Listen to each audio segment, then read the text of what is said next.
You're watching Seahawk basketball on AHS Live.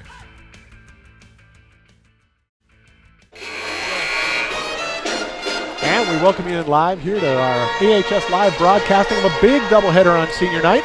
The visiting Ferndale Golden Eagles in town to play your Anacortes Seahawks. This is Lou D'Amelio, live with Dave Wilder and the AHS Live crew here. Less than a minute to go before our first game of the night gets underway. Dave, how are you? I am super fantastilicious. How you doing, Lou? That was a lot of thought, though. A lot more thought than I figured was going to go into that. now I'm questioning how I am. Right. In the background here, you will hear the starters being called for the first of tonight's two games. We'll bring the girls' game first. And then in the middle, we'll have our senior night presentations, which is always super fun. Right. And then that'll be followed by the boys' game later on this evening. So we'll quiet down now and let you listen in as the starters for tonight's girls' game are called. We would like to remind you that interscholastic events are an extension of the classroom, and that lessons are best learned when the proper respect is accorded to all. Please let your good sportsmanship show during tonight's game. Now let's meet tonight's starting lineups. For the Golden Eagles, a 5'4" guard. She's a senior, number 1, Carmelita Rodriguez. For the Seahawks, a 5'7" guard. She's a sophomore, number 11, Haley Smith. For the Golden Eagles, a 6' forward. She's a junior, number 4, Riley Wegg. For the Seahawks, a 5'8" wing. She's a senior, number 13, Lindsay Owen.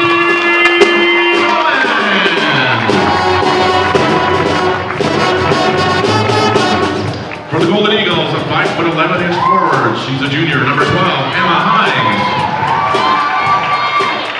For the Seahawks, a 5'11" post. She's a senior, number 14,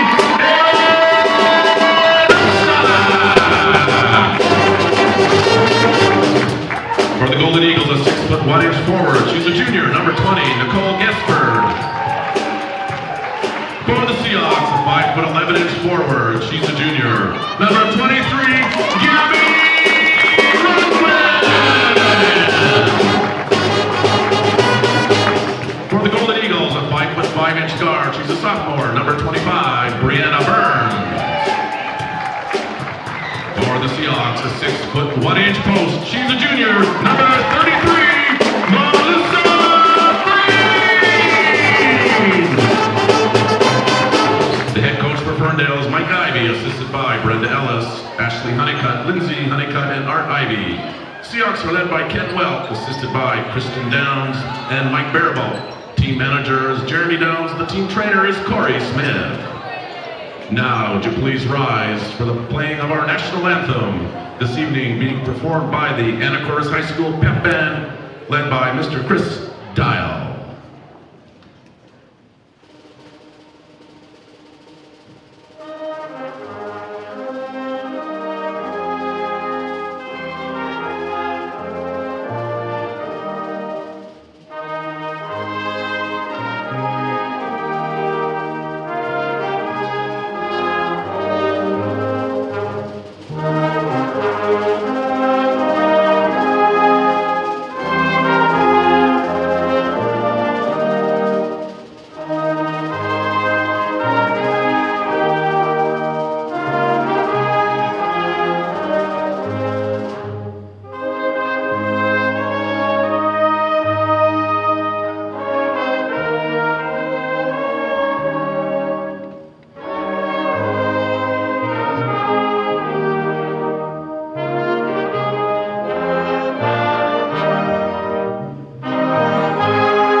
Jim Culp and Dave Dodson.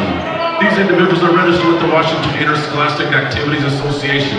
All right. Their experience and integrity qualify them to administer the rules well, of the game. Now we get ready for a little bit of Now we get ready for a little bit of basketball on this gorgeous Friday night as we start off a great sports weekend. I think there's some sort of football event occurring this weekend. I'm not really sure. Oh, yeah, but you can't say its name or you might get fined or whatever. Oh, all right. It's So just out of spite, I'm going to call it the little game. Just to prove my point. You believe you're talking about the Booper Soul? Something like that. There you go. All right. The Ooper say Olbay. Yes, we'll let the attorneys worry about the rest. Right. All right. It's time for some basketball here in the Anacortes High School gymnasium. As Melissa Freen steps into the circle. And she'll face off against Weg from Ferndale. Well-matched tip. Ferndale comes away with it. Down the floor they go. First Nice attempt, job. good. Good block by Freen. Down the floor comes Rundgren. She's going to draw the foul. See who they call it. I think it was number... On Rodriguez. Yes, Carmelita Rodriguez. First team foul. Rundgren's at the line. Gabby will be at the line. Yeah, Gabby makes her first. Nice start for the Seahawks here. Really aggressive there on the after the block, getting the ball right down the floor and getting right to the hoop. She's good for two. And they're going to need that against Ferndale. No doubt. Coming in at 9-2 in conference. They can score. 13-5 overall. Yes. Oh, there's a great steal by Nice. Gabby. And now she's down the floor. One-on-one. Up she goes. Nice scoop shot for two. Doing it all there. Gets the steal, takes it down the floor. Scoop shot from the right side for two. Good hands by Lindsey Bowman there, and then it goes off the Ferndale player, Lou. And Anacortes ball. Good start for the Seahawks here in the first 30 seconds or so. Ball goes off of Burns' hands. And that it looks like it'll be Huffstad bringing it in. Well, okay. 4-0 here in the first minute. Let's see if we can keep this trend alive. To Schmidt. Back to Huffstad. Hawks Freen break with the the ball on press the pretty dribble. easily, I should say. Top to Schmidt, over to Rundgren. She'll talk to the offense. 2-3 Calls the zone play. by Ferndale here, Lou. Nice high-low action there. Ooh, great block by Weg there. Yeah. Remember Saved her the brother, basket. John? Yes, I do. Oh, you Yep. bet. 6'6", I believe he was. He was a big boy. Basketball's in the family. Right. But Ferndale having a little trouble handling the ball here in the early opening minutes. It's the third turnover. Now Anacortes down in the paint. Freen makes the swivel and puts it in. Freen for two. Kind of starting off the last game, the way the last broadcast did, the game we broadcasted against Lakewood. Hawks off to a quick start here. And Freen and Rongren kind of got things going in that game. Oh, nice outside shot there by Burns. She puts it in for two. And that puts Ferndale on the board. 6-2 your score. Hofstedt across midline. She passes it off. We're going to jump ball here as Burn grabs onto the ball. Oh, no, we're going to get a foul call No, here. on Burns, yeah. I think the ref is saying she hit her arm before she grabbed the ball. Second team foul for the Golden Eagles. Rongren with the ball across midcourt. Now on the dribble, closely guarded. She works inside to Freen. Freen bounces outside to Schmidt. Schmidt stymied there. Ooh, that She's was gonna a bring it double back dribble. inside, and Yeah. we're going to get a double dribble call. Turnover by Anacortes. First one of the night.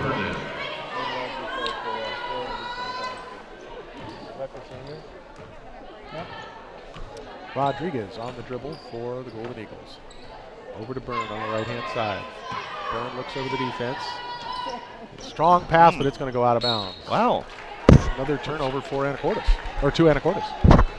Yeah, I'm surprised here with Ferndale's early struggles offensively. Seahawks play good D, but these have really been kind of unforced turnovers other than that block. Nice pass. Two nice passes inside. Huffstad can't get it to fall, but they broke that press nicely. Schmidt with the steal, turns around, puts it up for two. Yes. Nice. Good second effort there. You bet. Seahawks are matched up here defensively. Looks like they switching screens. Gesford put it up, no good. 8-2, still your score. Rundgren with the ball now, moves it down to Schmidt. Schmidt moves inside the perimeter. Ball's deflected away. Good move by the Golden Eagles. Oh, now nice a steal job. again by Schmidt. She goes to Hufstad. Hufstad to Freen. Freen sets up and puts it in for 2. Oh my goodness, that's going to cause a timeout as the score moves to 10-2. We're going to stay right with you here in this timeout. Dave, great start. Great start for Anacortes here. And what I really like is Seahawks actually aren't being super aggressive right now. It's just Ferndale's got some unforced turnovers. Where they're being aggressive, though, is they're trying to get the ball into the high post against that zone, which is how you break down, easiest way to break down a zone, I should say. Yeah, and that's going to be tough for the Golden Eagles. If you can break the zone that easily 3 or 4 times in a row, then now they wonder if they can run it at all. Exactly. And you got a lot of game to go here. If they're going to try and do it without a press, it's going to be tough. And the other thing is Freen on both of her buckets has used the backboard, which is a coach, that's like dream world there. Yeah, take your time, set up your shot, use the board, it's there for a reason, right? Exactly. All right, Byrne with the ball now. She'll move it over to Weg. Weg dribbles across the top, hands it off to Gesford. Gesford drives into the paint, puts it up. Nice job. Yeah. 2 for Gesford. Nicole Gesford. She used the backboard. How amazing. High bank. Schmidt now over to the left. Now cross court they go to Rundgren. Rundgren, nice bounce pass inside. Nice dive Tries it again to go to Freen. It's going to bounce and get loose. And they're going to say that's an Anacortes ball, last touched by the Golden Eagles. So Schmidt will inbound it. Nice screen. Rundgren has it tapped away, grabs it before it goes out of bounds. Pivots, finds Hufstad. Hufstad to Freen. Freen, jumper, no good. Gesford grabs it, hands it off, and up the floor come the Eagles. Rodriguez with the outside shot, no good. Put back shot by Gesford, no good. Bounces out of bounds, last touched by Blue. White ball coming back the other way. Seahawks pretty fortunate there, getting a couple extra opportunities. Fortunately, it didn't go Ferndale's way. 10-4 your score here in the opening minutes of the first quarter. Anacortes out in front over the Golden Eagles here on senior night from Williams Gymnasium. Oops. Long outside shot, no good off the front of the rim. Ball is loose, now it's grabbed by Byrne. Byrne trying to get a handle on it. She goes up, Byrne puts it in for 2. They're looking for the back cut there with the pass, and just threw a little hard, hit it off the backboard, forced a turnover. So that's making it 10-6. Rundgren pop-up shot, bounces around and goes. 6 points for Rundgren so far. See if Anacortes can continue to produce some turnovers here. Yep, there's another one. Yep. Well, they're fighting amongst themselves for it. Burns picks it back up off the floor, initially broken up by Rundgren. Burns will put it up for 2. Nice outside shot for her. 6 points for Burns. She has 6 of their 8. That's crazy. See if they can start stopping her, if anyone else will produce for Ferndale here. Schmidt with a nice no-look pass. They get it inside to Freen. Freen fires it. We're going to get a whistle stopping play. Right. This will be a shooting foul. Ferndale's foul to number 12, Emma Hines. First personal foul. On Third team Hines. foul. Freen is at the line, shooting 2. That brings up Melissa to the line. Usually a good free throw shooter. Dave, you are correct. Checking in for the Seahawks, number 32, Lindsay South. Also checking in is number 10, Rafka Dow. Hufstad and Bowman out of the game for Anacortes. Freen now sets up for her second. And it's good as well. She's got really good form. It's nice arc on the ball. Nice backspan. Uses her legs. Somebody coached her well. It wasn't me, though. Rodriguez comes down the floor, hands it off to Burns for the Golden Eagles. Outside pass. Weg manages to contain it, but she bounces the ball out of bounds accidentally. Turnover to Anacortes. Boy, that is what, the 6th or 7th time we've said that already tonight. Yeah. And I haven't seen Ferndale play yet this year, but I figured coming in at 9-2, we wouldn't see this many turnovers this quick. So. Yeah, they just look a little cold because their passing game is usually very crisp. It's just been off tonight. Outside shot by Rundgren for 3, and it's good. Wow. Sister Smith. We're going to get a Gonna be a foul foul. on Melissa Freen, or maybe South with the body of Freen with the arm. So they got Lindsey South in the body. Number 32, Lindsey That South. will be the first foul of the night for the Seahawks. First team foul. Wheaton's at the line, shooting 2. This brings Whedon to the line. She was fouled on the shot, so first one is good.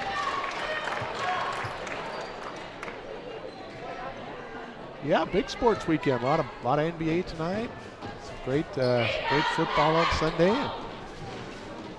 Spring training right around the corner as Whedon puts in the second. And we've got some fantastic basketball here for you.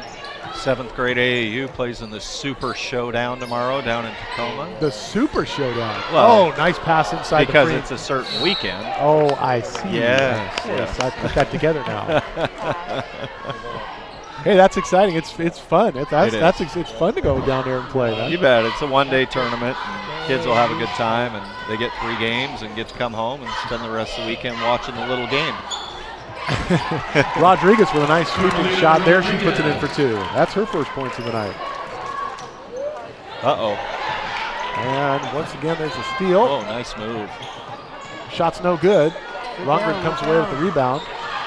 Missed opportunity there for the Golden Eagles. You betcha. Yeah, that should have been an easy 2 for her. Unfortunately, it didn't work out. Rundgren drives inside, up on the left side, puts it in, can't get it to go. Freen cannot come away with it. Weg comes down with the rebound. Rodriguez takes it down the floor, throws it forward to Gessford. Gessford puts it up.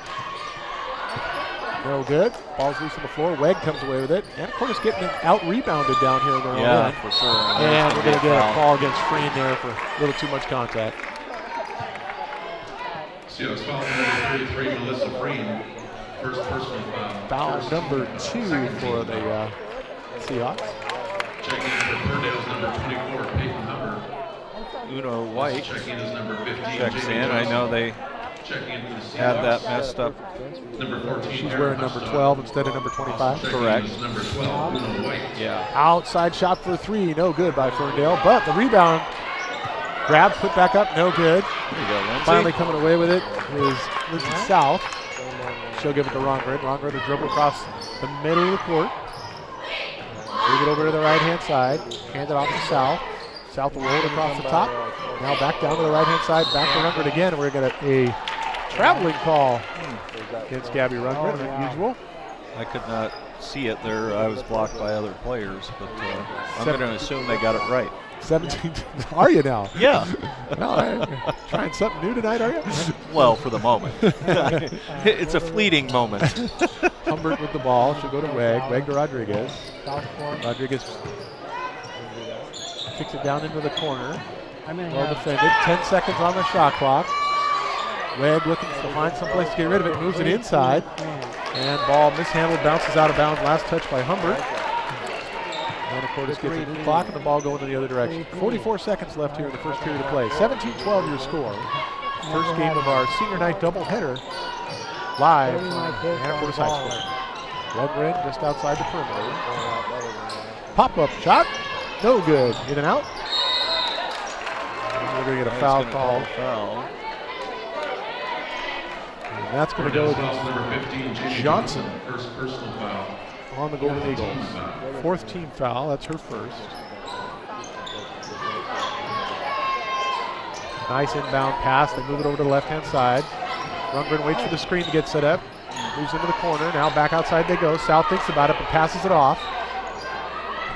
They missed the roll on the pick and roll there with Rundgren and Huffstock.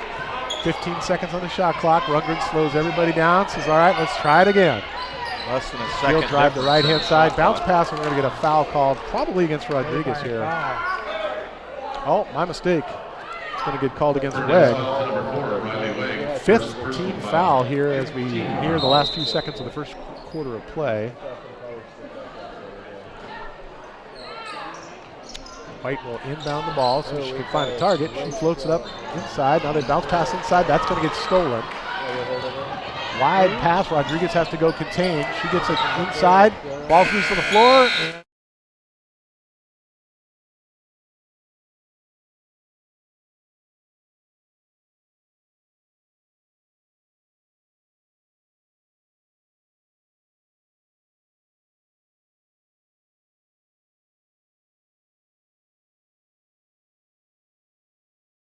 Sarah Hardesty, Caitlin Hellman, Lily Jordan, Monica Levanus, Annalisa Mays, Elizabeth Macbeth, and Serena Rivas. And cheer coach is Liz Brady.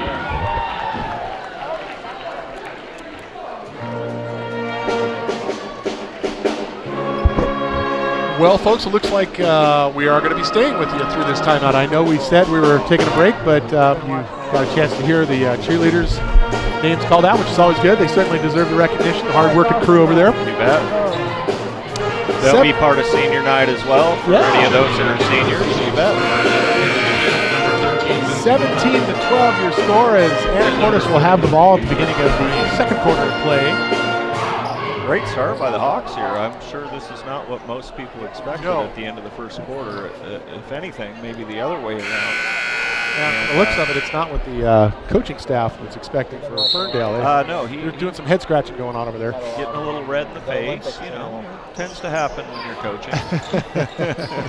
Voice of experience, speaking loudly there. Rundgren with the ball for Anacortes, double guarded. Let's see if she can work her way out of that. Schmidt comes over and sets a screen of sorts. That helps break things up. Here's an outside three, and it's good by Lindsey Bowman. Wow, nothing more demoralizing than great defense, and then there's that one moment somebody's open and they hit you for a three like that. Oh, man, it's brutal. And we're going to get a push here. It's probably going to get called against Rundgren. Yeah, it looks like Seahawks foul number 23, body Gabby there. Rundgren, first personal foul, third team foul. That will be foul number 3 for the Seahawks team. Outside for three, bounces off the back of the basket, no good, but Ferndale will retain possession. Rodriguez with the ball now, she'll work it to the right-hand side, into Humbert's hands. Humbert cross-court pass, bounce pass deep inside, defended by Freen with a tip, nice job. Nice. Ball will go to Anacortes, missed opportunity for the Eagles. Back to Rundgren they go. Oh, she thought about it for just a second. I would have liked to have seen Lindsay shoot that again. Yeah, she had an opportunity, and she's Yeah. not going to be able to handle a hot pass from Freen. It's going to go out of bounds. Turnover to the Golden Eagles. I have a feeling that's what Coach Welk is probably talking to Lindsay about right now. Like, please don't hesitate. take the shot. That's part of what we do, you know. If you miss that one, you're 50% from outside the arc tonight. That's just I'll fine. take that all night long. No matter how many of them you shoot, I'll take 50%. Oh, second quarter of play here. It's about a minute and a half gone. Anacortes up by 8 points, 20-12 over the visiting Ferndale Golden Eagles. Wow. Wild pass, and that's going to be a turnover to Anacortes. I mean, the Hawks are playing good D. I wouldn't say great yet, but they're playing good. But Ferndale seems to want to be forcing things like, this is our play, this is what we have to do. And sometimes you just got to play basketball. Anacortes had a number of good deflections, good hands in the middle of things. And they've got good ball movement here on the offensive end. They open up Bowman again. She looks inside to Freen. Freen goes to Schmidt across court. Now they work inside to Hofstedt. Oh, they had a push off, it looks like. I think they called a travel there, actually. Oh, okay. Travel on Hofstedt. I'll take that over a foul. Yeah, no doubt. So Washington into the game now for the Golden Eagles. She brings the ball down the floor. Gives it to Weg in the corner, guarded by Rundgren. Weg will try to go baseline. Knocked away by Rundgren. Nice job by Gabby there. Anyone was watching, if they could see on the broadcast there, she's looking her player she's defending in the chest, not watching the ball. Looking her in the chest. If their chest goes whichever way they're going to go. Yep. Nice job there, and then she was able to get the tip to knock it out of bounds. Steals the ball, comes down the floor, puts it up for two, no good. Weg comes away with the rebound for the Golden Eagles. Washington makes a nice pass to Burns. Burns puts it up for two. She's been successful from there before, but not this time. And Anacortes comes back down the floor once again. Rundgren to Schmidt. Back to Rundgren. Freen finding a way to get open in there, but this time Bowman will sink another three from the outside. There you go. I think someone is heating up, as they say. That's what Coach Welk said. Right? Shoot that ball. Well, she'd still be 67% even had she shot the last one. Holy cow, yeah. Nice hands by Gabby, and that's white ball, you bet. Went right off of Riley Wegg's hand after it hit Gabby's hand. 23-12 your new score here, following the three-pointer from Lindsey Bowman. Well, that's the only scoring this quarter is Lindsay's 2 threes so far. 2 for 2.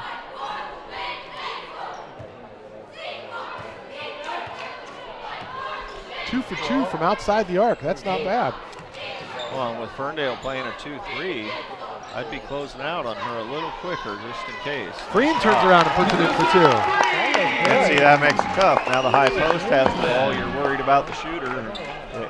It makes it tough. So great when you can spread scoring around like that. Yeah. Just make the defense worry about everything. Nice job by Haley Schmidt there to take that rebound away. Hines put it up, but missed the first one. She went for her own rebound, but Schmidt took it away from her. Now Schmidt working the ball down. She'll go to Bowman in the corner. And she's getting held. Oh my ball goodness. is contested. Washington comes away with it. Stay down. Oh, we're going to get a foul against Schmidt there. Way too much contact. Right. Ferndale fans unhappy. Schmidt was just trying to get out of the way, I thought. They seemed to think it was intentional that she walked over the top of her.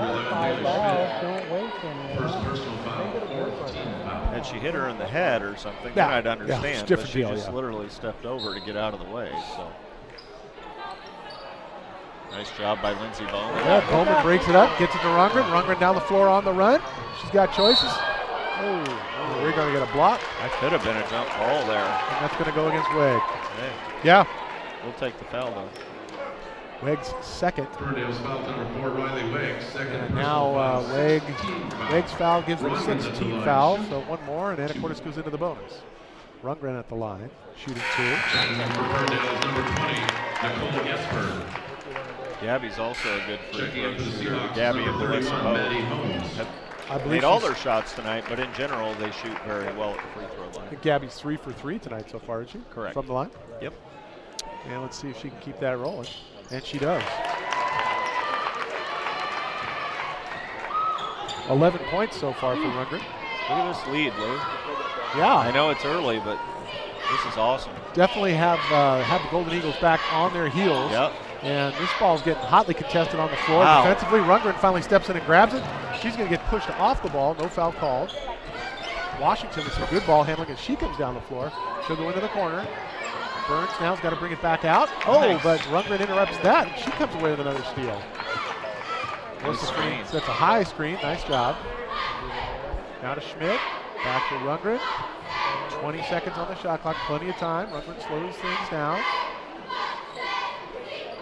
Inside they go to Freen. Freen's got to rip it away from Burns. Nice pass. Work the ball inside. Freen picks it up off the floor, and I think we're going to get a jump ball. Yeah. Possession Ferndale. And that will be a blue ball based on the possession Checking back area. in for the I recognize that guy. Yeah, Sam D'Amelio in the house tonight, just walking into the gym. Oh, I thought his name was Bob. And also checking That's not Bob?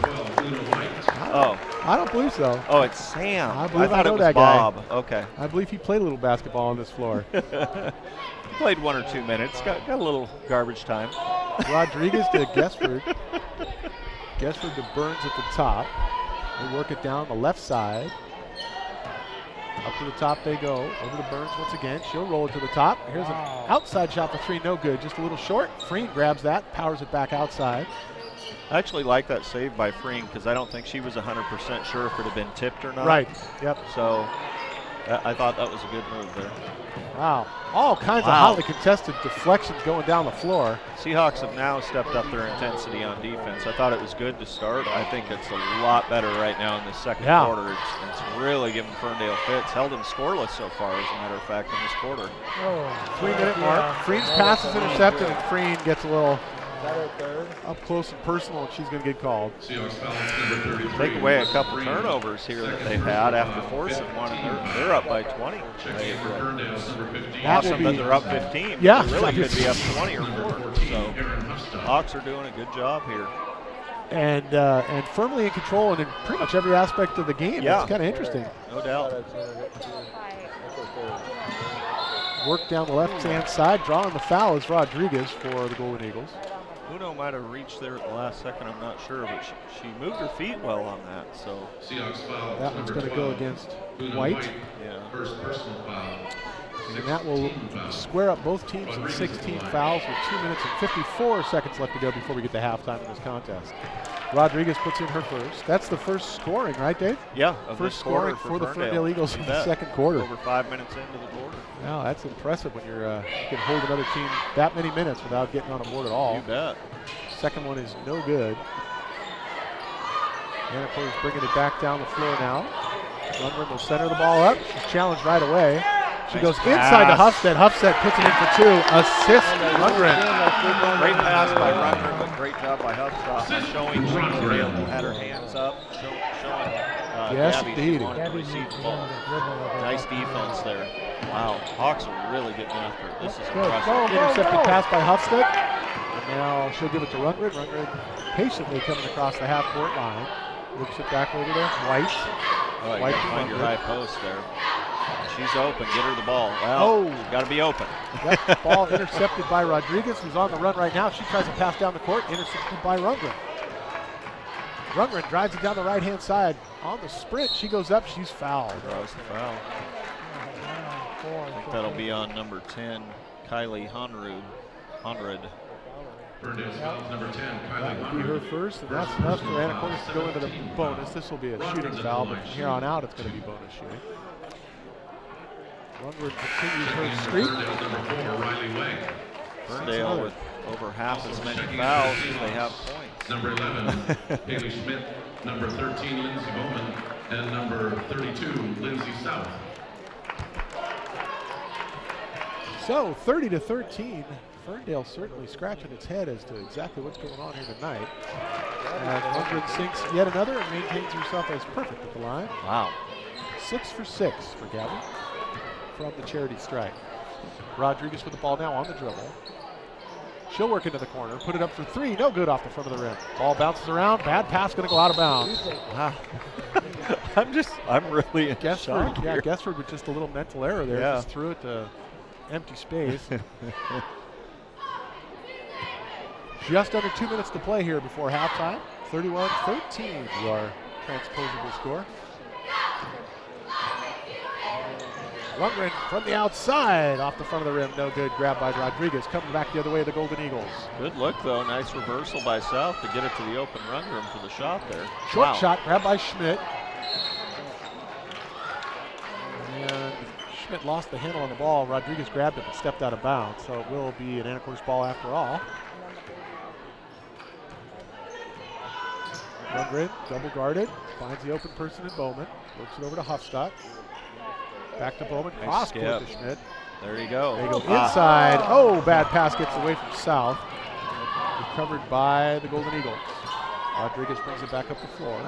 They work it inside to the block, put it up, no good. Bounces across the top of the rim. Should be a push on Ferndale here, you bet. See what the call is going to be here. I think you're right, though, Dave. Yeah, that'll be on Nicole Guessford. Ferndale's fouls number 20, Nicole Guessford. First personal foul, 18 foul. The fortunate And we're thing in for 1-1. Oh, sorry. The fortunate thing for Ferndale here is with their 8 fouls, they've only got one person with 2. Yeah, They've been spread out. I guess that's a good thing if you're Yeah. spreading that around. You bet. Big enough? And Huffstead puts in her first. Third point of the night for Aaron. Where are they going to put? And this is going to be There's no more houses.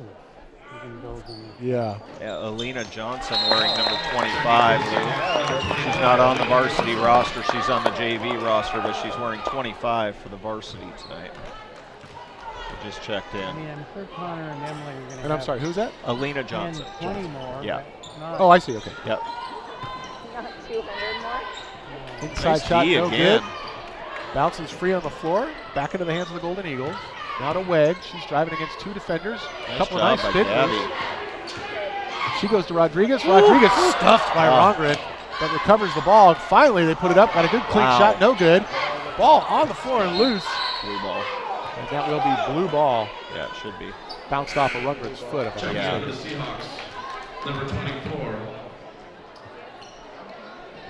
Alize Hargrove. Okay, this is Alize Hargrove, who's listed on the C-team roster. She's wearing number 24 for the varsity night. Nice opportunity for the freshman here. 6'2" freshman, I might add. Oh, outside shot for. For 3.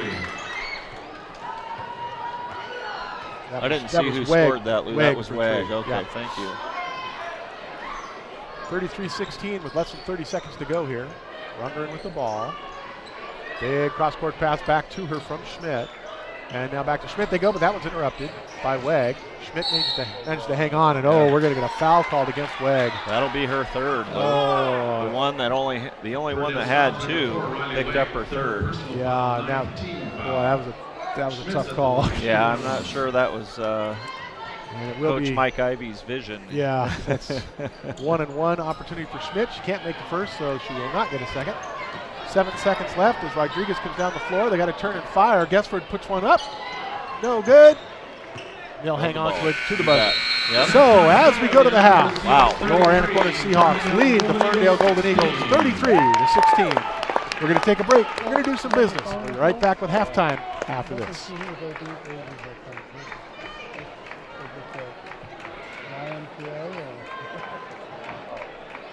We're going to take a 2-minute break here on AHS Live. At the Senior College, we believe that learning should never stop. Anacortes Senior College offers lifelong learning opportunities to adults over 50 in a relaxed atmosphere. No tests or homework. ASC is run by volunteers, including retired college professors, scientists, artists, business, and medical professionals. Fall, winter, and spring courses are held Tuesdays and Thursdays. For more information of fall of 2016 classes, go to seniorcollege.org. The Action Club is a Kiwanis club for adults with disabilities. Every second Saturday of every month, you can head to the Port of Anacortes web lockers at Seafarers Way and Q Avenue. Once there, you can recycle your computers, monitors, laptops, tablets, Kindles, portable DVD players, e-readers, and televisions. The money we collect during the e-cycle is used in several ways to benefit community service projects. Thank you. Go a few blocks into Old Town Anacortes and you'll find Dad's Diner. With breakfast and lunch served all day, you'll definitely find the perfect meal. All of their food is prepared fresh each day, from the delicious house salad with salmon to the savory BLT. Dad's Diner, open Tuesday through Sunday, is located on Commercial between 9th and 10th Street. Come on down and grab a bite. Behind every great Anacortes club and team, there's an unspoken hero. People that get us our team gear, organize our team dinners, and support us in everything else we need.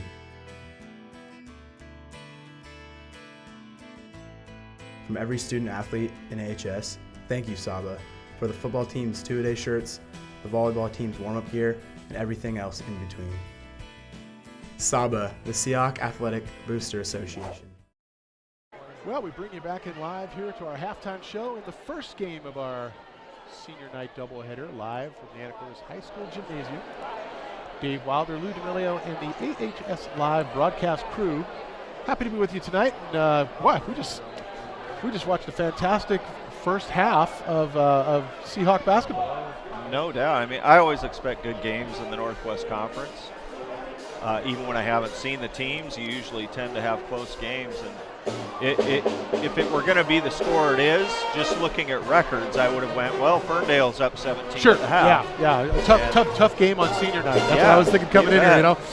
Not the case at all. The Lady Hawks have really got, in the second quarter defensively, they really got after it. Because the first quarter, it was more Ferndale kind of unforced turnovers. The Hawks were getting after it defensively, but nothing crazy. Second half, they really stepped it up, and Ferndale really struggled. I totally agree with you. That first quarter, you kind of said to yourself, well, we're benefiting from some of their bad ball handling. Right. We got a We were couple only of up big breaks 5. in our direction, you know. Right. But in the second quarter, yeah, I totally agree. That was like the Hawks just said, no, we're gonna run this our way now.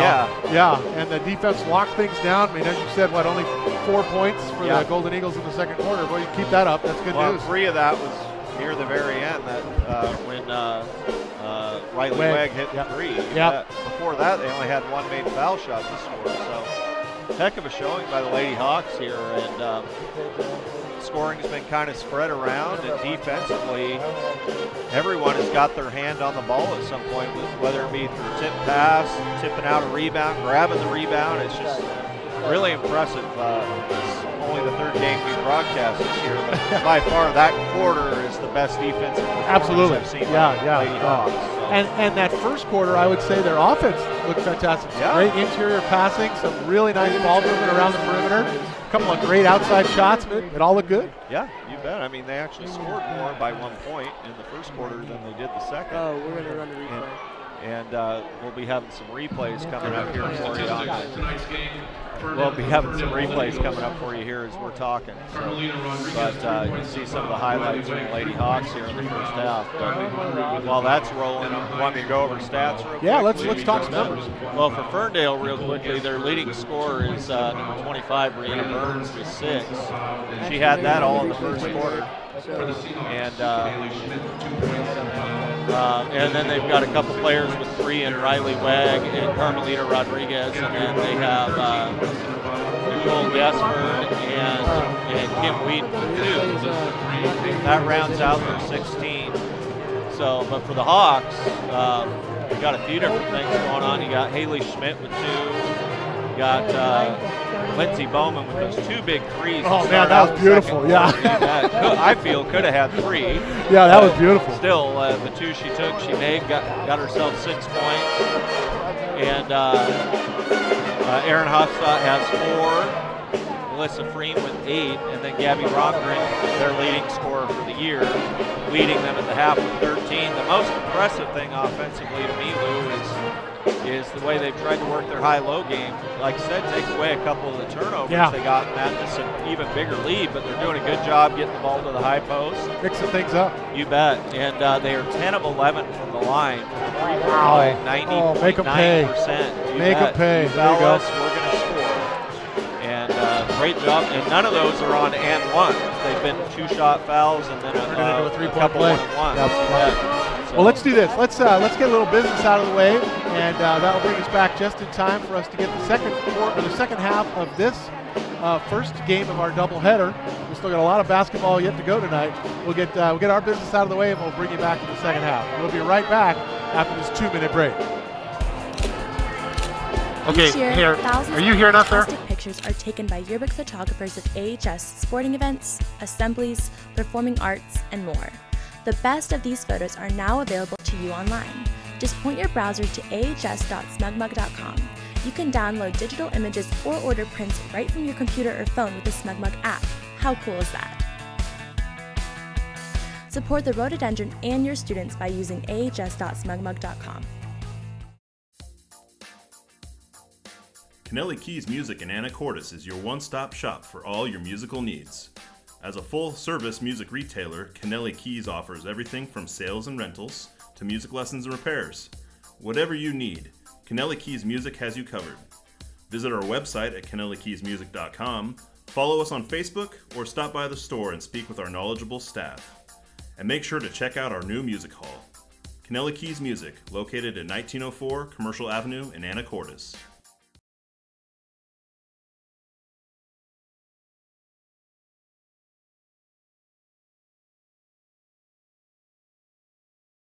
At the Senior College, we believe that learning should never stop.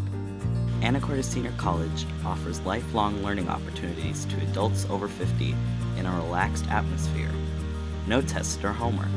ASC is run by volunteers, including retired college professors, scientists, artists, business, and medical professionals. Fall, winter, and spring courses are held Tuesdays and Thursdays. For more information of fall of 2016 classes, go to seniorcollege.org. Well, folks, the Hawks just jogged back out on the floor. A little round of applause there for them. Appreciative Anacortes High School fans. Got to watch a really great first half of basketball there. Probably some interesting discussions taking place in the locker room at halftime there. You know, they go, okay, here's all the things we're doing right. Let's not let up. Right, you know? right. Don't play like we're twice the score ahead. No, play like it's a 2-point game. Again, not knowing a lot about Ferndale, but if you're 9-2 in this league, you've done a lot of good things. Yep.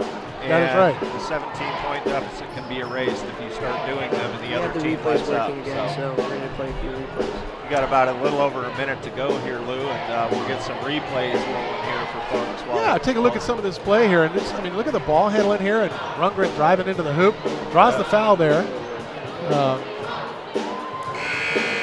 And then, look at the competition for the ball. Right. We've watched several times tonight, and here's one of Bowman's two threes there in the second quarter. So pure, nothing but net.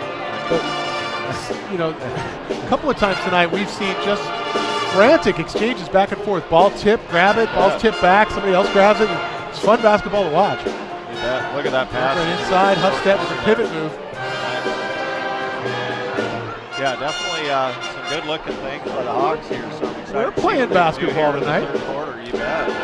Hawks right now sitting in the number 7 seed for the district playoffs with this RPI stuff they got going.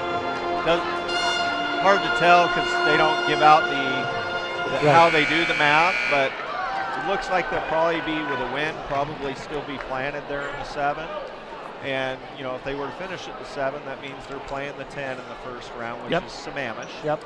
And the game would be here because they would be the higher seed. So hopefully the Hawks can finish in a spot where they get at least one home district game before it moves to Mount Vernon. Always nice to play at home in the postseason if you can. You bet. All right, well, Schmidt will have the ball to start things off here for Anacortes in the second half. The possession arrow gave it to the Seahawks. Rundgren now, back to Schmidt. Schmidt fires it inside to Freen. Freen turns, pivots, puts it up, no good. Grabs her own rebound from Schmidt, by the way. Hofstede now with it. She gets it to Schmidt. They put it in for a third attempt, and Schmidt gets 2. Hey. Gotta love that when you're on the offensive end getting 3 opportunities. Winning the rebounding war. You bet. Golden Eagles now moving the ball around the arc, trying to find a way inside. Bounce pass goes out of bounds. I am flabbergasted. Right, I've got some of the Golden Eagle parents sitting off here to my left, and they too are saying, like, what is going on? Yeah, there's no way you've got to 9-2 making passes like this. So backcourt pressure from the Golden Eagles. Get the ball to Huffstedt. Huffstedt cross-court pass that gets tipped out of bounds by the Eagles, so that will stay with Anacortes. By the way, I'm perfectly okay if they keep making passes like this. Yeah. Go to 9-3. I'm totally fine with that. So. I believe that was the Anacortes game plan for them. Right. Once again, they find Freen open Nice inside. She goes outside of Rundgren. Rundgren sets herself, puts it up. Rundgren for 3. Holy cow, she's They've having got a night. some answers for this 2-3 zone that Ferndale is playing tonight. Woo. Burns will get called for the travel. Takes an extra step coming across the floor. It's going to be a quick timeout from Coach Ivy. Full timeout. Let's take a little break. We're going to do 30 seconds worth of business. We'll be right back with your score 38-16.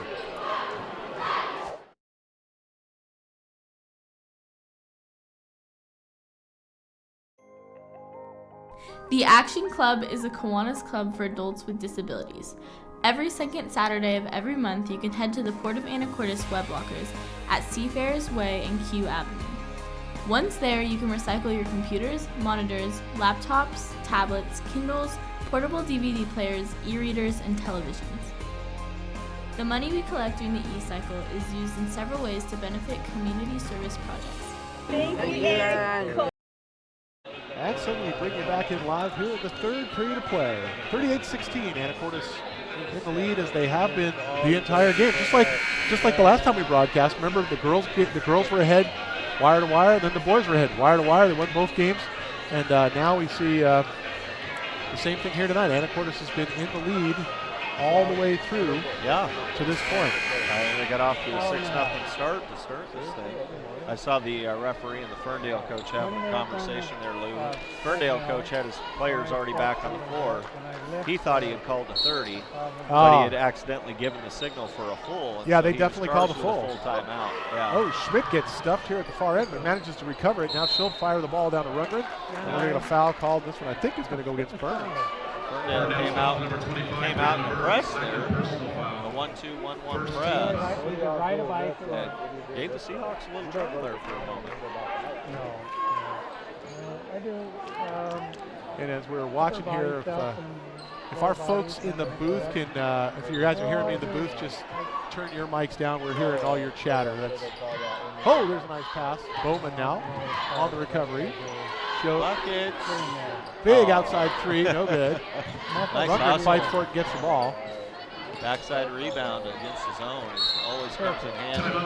Get a Now we got a timeout called by 30-second Seahawks. timeout. I saw Coach Welch signal. He was very demonstrative about that.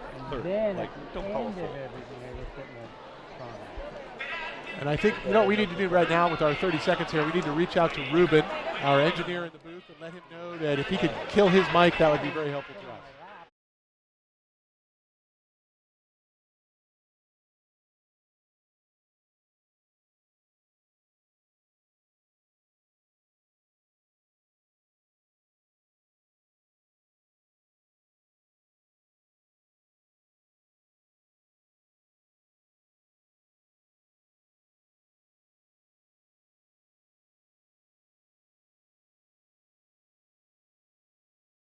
Schmidt looking for an opportunity to move the ball. She gets it over to Bowman.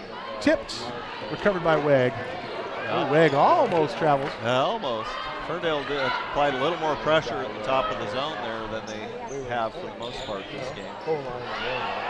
Hines with the ball now. She'll pass to Rodriguez. Try to get it inside to Weg. Weg double covered. Nice she gets job stuffed by as she goes Bowman. up. Good help defense there. They managed to. Guessford does a good job getting it back. She hands it to Burns. Burns puts it in for three. First points in the second half. Yep. Oh boy. Oh, stolen inbound pass by Burns. Now to Rodriguez. Now it's stolen by Schmidt. Ball is contested. Schmidt rips it away from Rundgren. She says, oh, wait a minute. My ball. There you go. Now you can have it back. Rundgren double covered as she comes across the midcourt stripe. She'll fire the ball to Freen at the perimeter. Now she'll move to Hofstedt. Hofstedt manages to keep it inbounds. Shot quickly by Schmidt. No good. Schmidt's going to get called for an accidental trip. Yep. On Weg. Seahawks foul to number 11, Haley Schmidt. Second personal foul. Ferndale applying a little more pressure defensively. Full court and half court than they have. Hawks struggling with that a little bit. See if they can get adjusted to that here as Lindsay South checks in for Melissa Freen. Burns thinking about a three from the outside there. Now she'll work inside the perimeter. Guarded by Bowman. She fires it inside of the block. Ball gets bounced around. Grabbed by Anacortes coming back the other way now. Bowman in possession of the ball. She gets it to Hofstedt. Hofstedt turns around, fires the ball one step. Breaks all that backcourt pressure. And inside they go. Hofstedt can't hang on to the pass from Rundgren. Ball gets loose. Grabbed by Weg. Weg fires the ball back the other direction now. They come down. Sets her feet. Burns puts it up for three. No good. Bowman with the recovery there. Almost stolen. Rundgren comes down, doesn't know she has a player coming up behind her. 1-on-3, she finds Schmidt open. Schmidt fires up a quick three, high bank, no good. Rebounded by Rundgren, off the rim, no good. Ball bounces out of bounds. New clock for the Seahawks. Number 32, Kim Wheaton. You call that a high bank, huh? That was a way high bank. way high bank. Well, what happened if we saw on the replay, she just didn't get a chance to get her feet. No, she just fired it. Yeah, just fired the ball. Yeah. Nice screen there by Hofstedt. Allows Rundgren to fire off the shot. No good. South makes an acrobatic save. Keeps the ball in bounds. The Golden Eagles come away with it. Now down the floor comes Rodriguez. She'll put it up. No good on the layup. Ball is up for grabs. We're going to get a foul call. That's going to be a fourth foul on Riley Weg, I do believe. Yeah. Ferndale's foul number 4, Riley Weg. Fourth personal foul. You are correct, Dave. 17 foul. 4 minutes, 24 seconds left in the third. Not a great time to have 4 fouls. Checking in for Ferndale's number 24, Yeah, that's- Peyton Humbert. And Weg is definitely an important part of their offense. Yeah. We're And going to have to defense. at least sit through the rest of this quarter. Hofstedt fires the ball to Bowman. That I know why. Back to Hofstedt. Now they go to Rundgren. She's tightly contested, but manages to get the ball through. 1-on-4. She goes up, puts it in. She finds the lane. 5 points for Rundgren so far in the second half. As the Golden Eagles go up, and we're going to get a foul on Rundgren, I believe. I do believe that you are correct.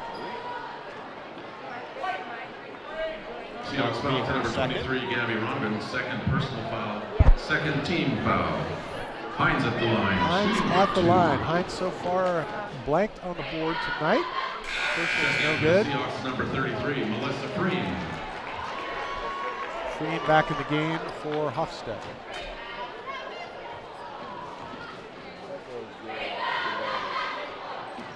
And that one's good. Checking in for the Seahawks, number 10, Rafka Dow. 4 points so far, midway through the third third quarter for the Golden Eagles. Your score 40-20. Freen fires the long ball down to South. South gives it to Rundgren. Rundgren across the 3-point line into the paint. Pass is broken up, but she manages to get it back. Double tightly covered. Stolen and up for two, no good. Acrobatic grab by South. She'll give it to Rundgren, come back the other way. Rundgren sees the open person down the floor, quickly moving into Schmidt's hand. Underhanded pass to Freen. Freen's going to draw the foul. And that'll bring Melissa Freen to the line. Ferndale's foul, number 24, Peyton Humbert. First personal foul. 13 foul. Freen is at the line, shooting 2.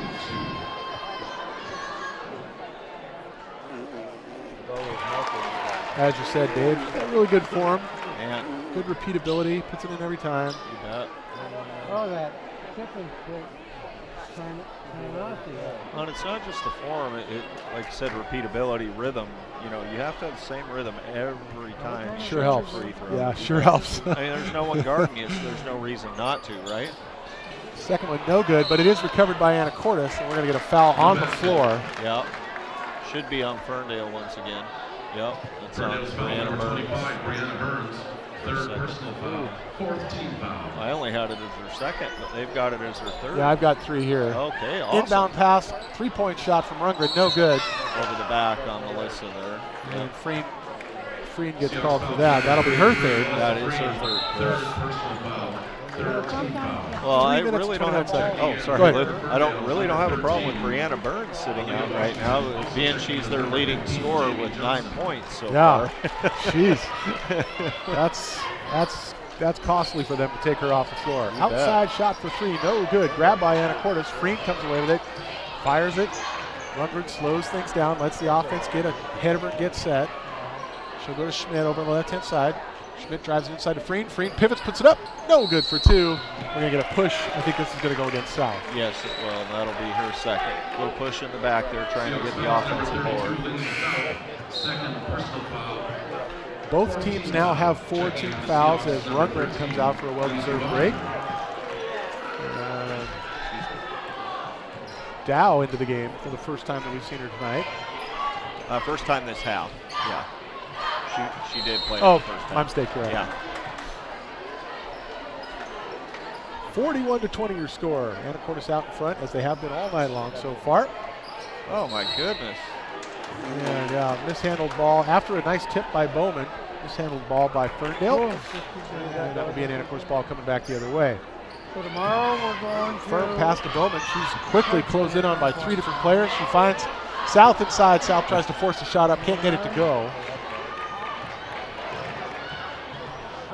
Rodriguez with the ball on the dribble for the Golden Eagles. Moves the ball over to the right-hand side into the hands of Washington. Washington closely guarded. Her pass is deflected and recovered by Lindsey Bowman. Bowman now down the floor, up from the left-hand side. And she is clearly fouled by Humbert. It'll be Humbert's second. Nice job by Lindsey. One-on-one. Just go right to the rim and attack the rim. Number 24, Peyton Humbert. Second personal foul. 15 foul. Bowman's at the line, shooting 2. Oh, that's right, there's 2 Lindsays. Sorry, Lindsey Bowman. Yes, that's right, yeah. First one's good. Also checking in number 31, Maddie Holmes.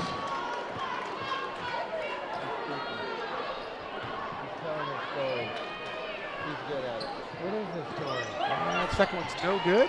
Ferndale comes away with it. Washington on the dribble, cross midcourt. Down to the corner, there you go. Outside 3, no good. Good shot, just didn't fall. Schmidt comes away with the rebound. She'll drive it back down the floor, down to the right-hand side. Give it to Freen. Freen will fire it into the corner to Bowman. Bowman sets herself up for a 3. It's a little bit short. And now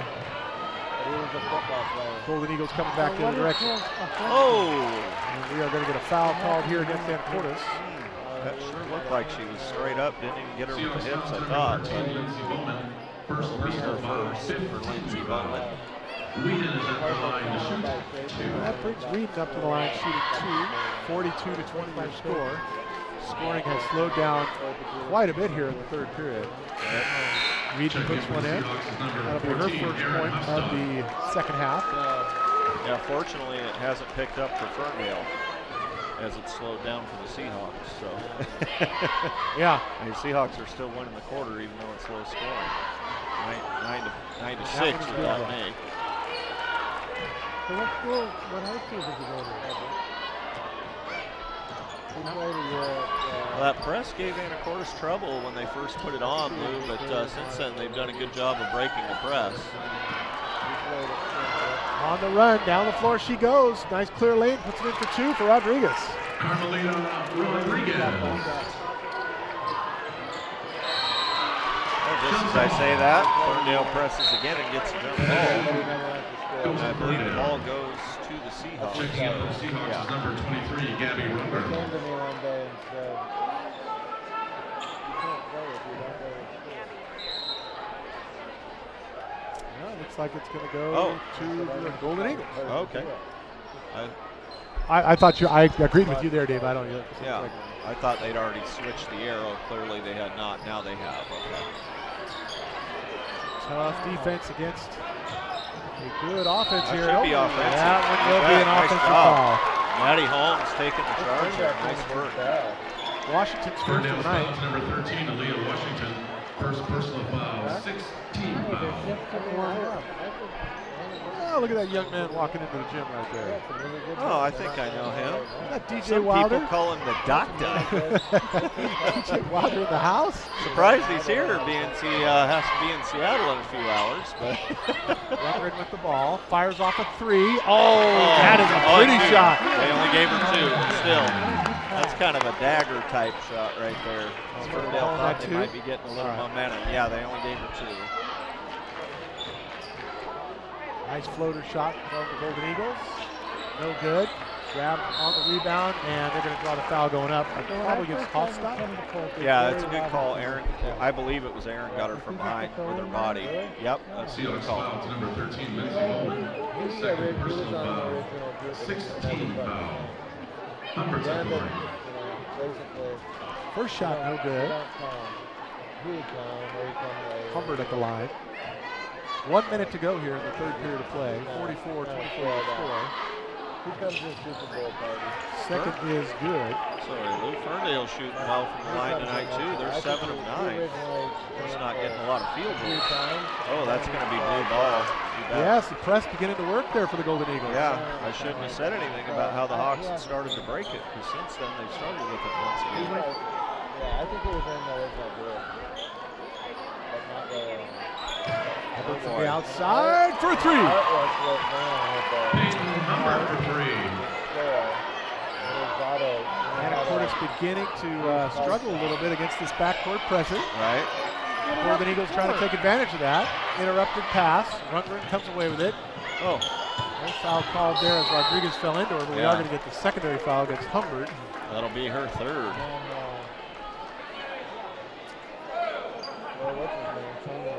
Ferndale's foul to number 24, Peyton Humbert. 3rd personal foul, 17 foul. That will be the Checking in for 17th Seahawks, foul. number So 10, bonus from here on out all the way through the 4th period of play for Anacortes. Rundgren's at the line, shooting 1-1. Rundgren puts up her first, and it is good. Shocker. Yeah. 8 points so far for Gabby just in the second half of play. And good once more. 9. Good night for basketball here, Dave. It's fun watching this game. Oh, it's been awesome. Gabby's 8 of 8 from the line. Yeah. Are you kidding me? That is unreal. It's like, please go ahead and foul me. I'm comfortable with that. And we're going to have a late travel called. Well, what happened, Lou, and I don't want to pick on the official too much, but normally they have the whistle in their mouth. And he forgot to put it back in his mouth, and he raised his hand. I saw his hand go up that he was going to make a call. Then he realized his whistle wasn't where it needed to be. So Took a minute to find it. Yeah. It was probably one of those type sounds. Hey! Yeah. Good effort by Ferndale's foul to number 13, Aaliyah Rundgren there to draw the Second foul. That's going to give Washington another foul. And that is once again going to put Rundgren at the line with 20 seconds left to play here in the third period. Hawks are in the bonus the rest of the way. Yes, Lou. they are. And once again, Rundgren consistently punches that ball in.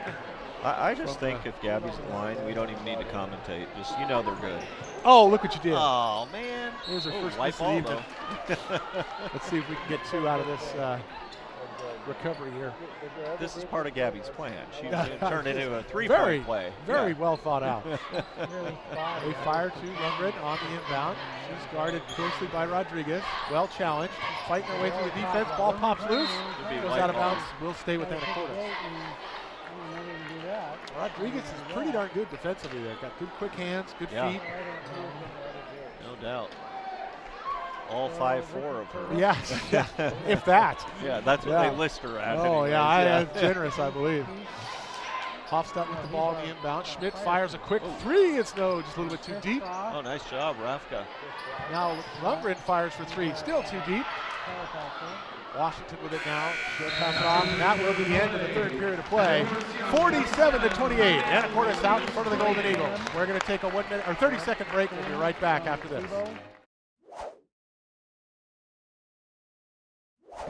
Go a few blocks into Old Town Anacortes and you'll find Dad's Diner.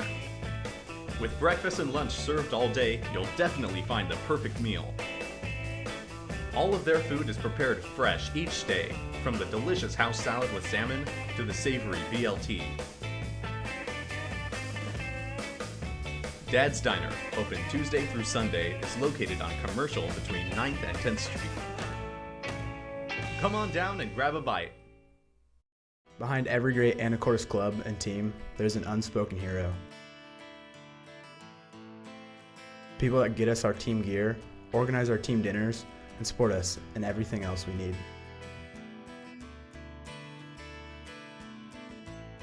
From every student athlete in AHS, thank you, Saba, for the football team's 2-a-day shirts, the volleyball team's warm-up gear, and everything else in between. Saba, the Seahawk Athletic Booster Association. And we bring you back in live here as we get ready to start the fourth period of play. Anacortes ahead 47-28, and I think what's going to be kind of a surprising victory if Anacortes can hang on here and push through to the fourth period with this kind of lead. Right. Lou, nothing to do with this game as Green takes a great shot and makes it. During that Saba commercial on the last break there, I saw Derek Vance, the former point guard for the Seahawks boys team. Yep. Currently attending UCLA. Just talked to his parents the other night, but what it reminded me of was something I saw earlier this week on social media. Is that fellow's called an Aaron Hofstadt, but Derek, it appears, will be one of the athletes shown on the program this year. Oh, is that for the right? State tournament. Really cool photos. So, oh, very cool. So I'm excited to see that when it actually does come out here at the end of February. Whedon unable to turn the one-on-one opportunity into a point. And Anacortes comes up with the ball. Rundgren talking to the offense. Hofstadt with the ball. She'll go back to Rundgren. Deep pass inside to Freed. Turns around and puts it up for 2 more. Yeah. That's 5 points so far in the second half for Freed. Puts her at 13 for the game. Oh, Humbert's open again. 3 for Humbert, no good. Bounces out of bounds. Anacortes ball coming back down the other way. Checking in for Ferndale's number 4. So Seahawks came out here strong in that first 50 seconds or so, just to kind of send the message of, we're not going to let you get quite back into it as much as you thought you would. Yeah. But we'll see how they handle the press, as Ferndale's in a 1-3-1 now, 3-quarter court press, so we'll see how they handle it. One thing in the girls' game, you don't have to worry about getting across the timeline, other than the shot clock itself, but there's no 10-second rule. Oh, pass interrupted there by Burns. Oh, but Schmidt gets it right back. Wow.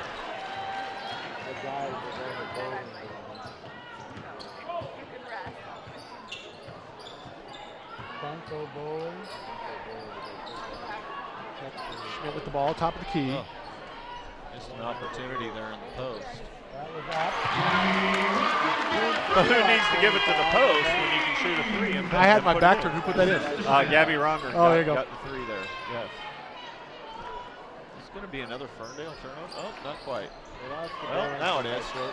Yeah. Oh, well, there you go. Schmidt, quick hands, picks that up off the floor. Like I said, Rodriguez is quick.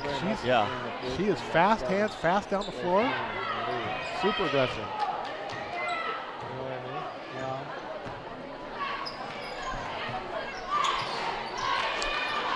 Free shot, no good. It's going to be a foul on Erin Huffstad with the body once again. It's going to be her third. I've got 2 for her. Oh, I gave her an extra one at some point, Hey, apparently. quit giving out extra fouls, I know, dude. right? Come on, Dave. Washington is at the line, shooting 1-1.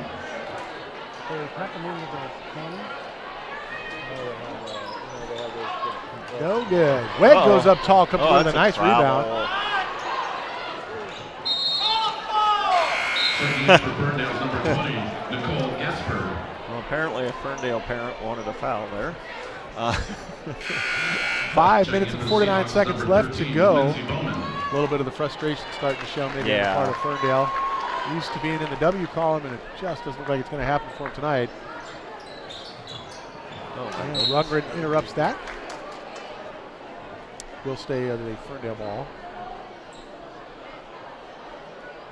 Oh, I just saw a reindeer enter through the back door of the gym here. Yes, for some people, Christmas is not over. Right. Guessford puts it up for 3. Good shot, but it doesn't fall. Nice rebound by Rodriguez. She goes to Wegg. Wegg fires it up, and she gets it to fall. 2 points for Wegg. First points of the half for Riley. Yeah, she's been quiet. Well, of course, she had to sit out quite a bit of the third quarter in foul trouble there with her 4 fouls, so that didn't help matter. Green fires the ball down the floor, deflected out of bounds. That will be we're going to say that is a Anacortes ball. All right. I like that call. Okay. I didn't see that, but all the refs agreed. So. Yeah. Melissa Freed takes the inbound pass, turns around, puts it up. Hofstad gets the rebound, no good. Wegg comes away with it, breaks it clear, and now she'll dribble it up the floor. Schmidt gets in her way. Now they go back to Wegg on the give and go. Well defended. She gets the rebound, goes, puts it up. She's going to get a foul and the shot.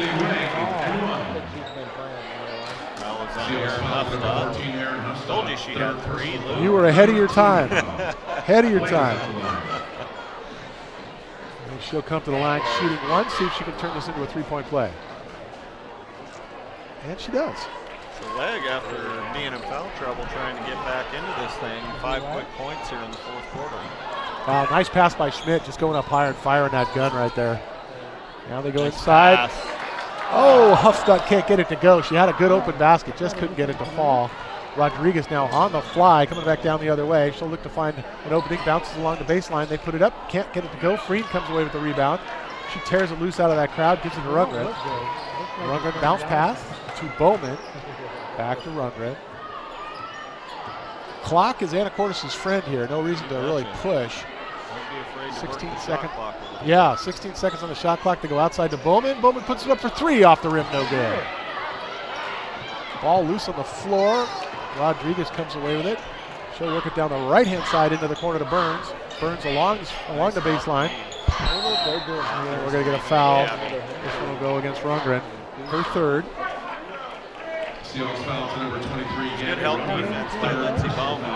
Gabby got a little off balance trying to reach for the ball and the body instead. 30-second timeout for the Hawks. 30-second timeout. We'll stay with you during this timeout. 54-33 your score. 4.5 minutes or so left to go here in the 4th period of play in what is one of 2 games that we'll be bringing you tonight. We definitely want to make sure at the end of this game, stay with us because we're going to take a little break and then we'll have our senior night presentation.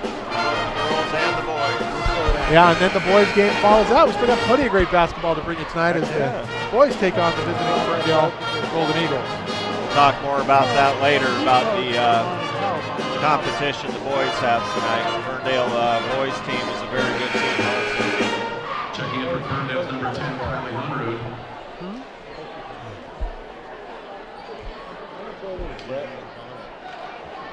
Burns is at the line, shooting 2 times.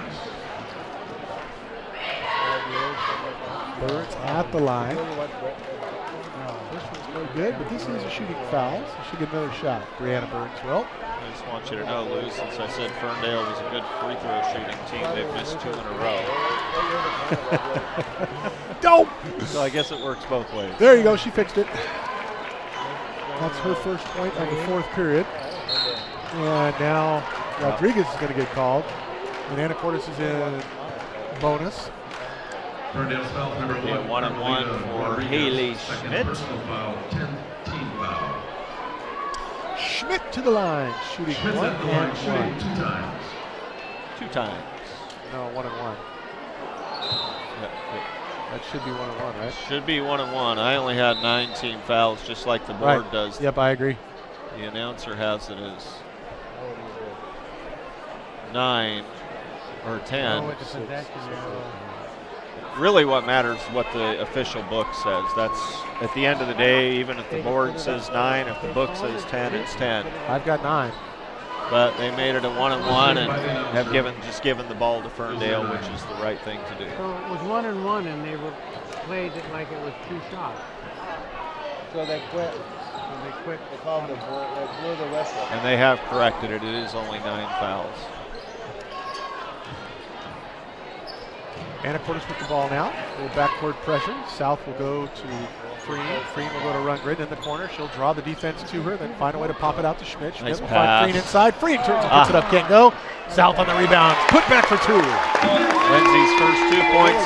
Lindsay South's first 2 points of the game. Nice job. This is the biggest growth team I've ever seen. This could be the biggest growth team I've ever seen. He's got babies. What? He's got 2 babies to play. Whatever. This is just varsity.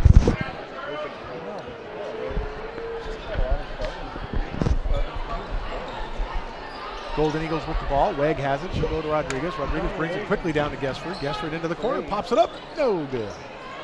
Rundgren up strong. Comes away with the rebound. She'll accept a high pick from Freen. 3-on-1. And it's going to work. The pressure pops the ball loose. Rundgren pops it out of bounds on the bad pass. But it will remain Golden Eagle ball. Well, Lou, that's what you do after you commit a turnover, you miss a shot, whatever. You make up for it on D. Yeah, that's good job by Gabby there, because it could have easily been an easy 2 points for Ferndale, and she made it go out of bounds so the team could reset. We're going to take a quick 30-second break. We'll be right back after this.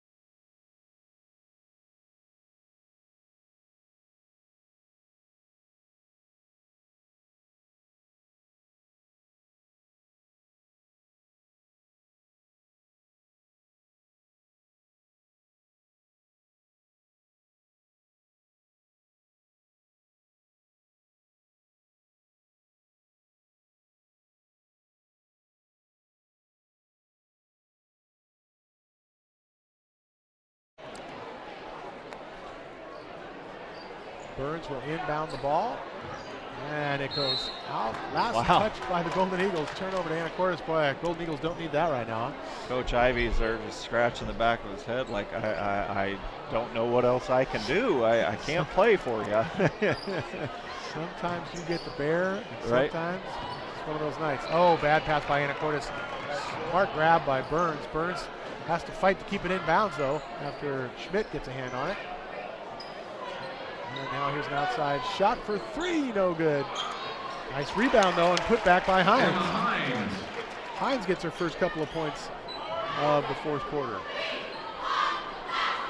3 minutes to go here in this contest. Cross-court pass to Rundgren. Nice inside pass to South. South sets herself up. Good look, but she can't get it to go. And 1. Rundgren gets the rebound, puts it back up. He's going to go to the line. There we go. Thank you, Ruben. Ruben, whatever you did, you finally got rid of that extra conversation. Thank you, buddy. Dave and I could not do what we do without good folks in the background there throwing all the switches and pushing all the knobs. 58-36. And Gabby Rundgren puts in and makes it a 3-point play. So, Dave, I think what's interesting to me about this is, not so much the Anacortes wins. It was an uphill battle for them, and they're going to come away with a win. But the way they have won, they've just dominated all phases of the game. Right. We got a foul called here. This will be on Uno White, her second. So shooting 2 for Ferndale. Both teams are in the double bonus the rest of the way here in the last 2:41 of the game. But yeah, so to have kind of thoroughly dominated on the boards and from the 3-point line and on defense. Yeah. It's just I'm pretty sure not what most people would have expected out of this game. Definitely not. Not that Anacortes couldn't win, but like I said, just the way it's going, and as Rodriguez makes both. But in dominating fashion tonight. Yeah. And even when the Hawks slowed down a little bit, Ferndale couldn't pick it up, or capitalize even on the mistakes that they forced, which I would assume with a 13-5 overall record they normally do. They just haven't been able to do so tonight as Uno White draws the foul here. Did a good job there too. Nice break in the defensive pressure. Rundgren throws down to her on the block, and she just turns, goes right into the pressure, and draws the foul. Make sure you take the shot. Yep. That foul went on Unruh. Uno misses her first. 2 minutes and 25 seconds left in the contest. 59-38 your score on a Friday night here, as we're happy to be bringing this AHS live broadcast as White puts in one of the 2 and gets herself on the board. Straight up. Weg now turns inside the defense, puts it up, can't get it to go. Ball last touched by Anacortes. Huffstead trying to get a grab on it.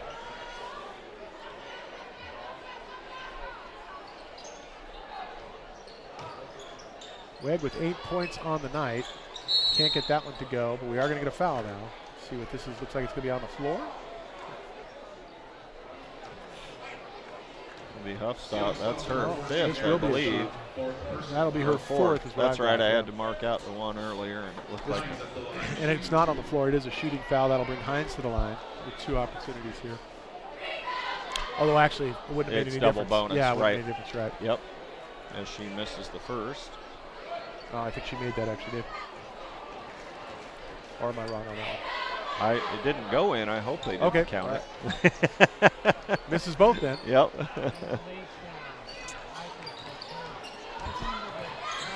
Rundgren on the run. Works it down the right side. Tries a pass across the middle, but wow, Burns saw that coming. She tried to save it as she went out of bounds. She did intercept it, but. Now we have another foul on Ferndale, so Huffstad will go shoot 2. It's on Emma Hines. God, I wonder who's going to be player of the game. Good Lord. Huffstad's first, just a little bit short. Aaron's got 4 points on the night so far. And now it's 5.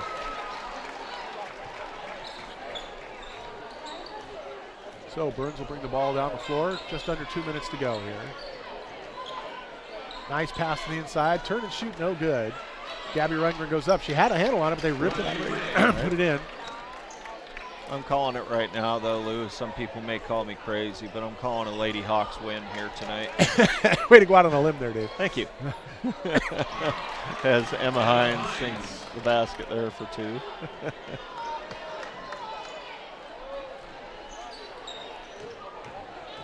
And, of course, it works it down the floor. Nice pass down low. Unfortunately, gets away from her. Now coming back the other way and some break basketball, fast break basketball. Hines puts it in for 2.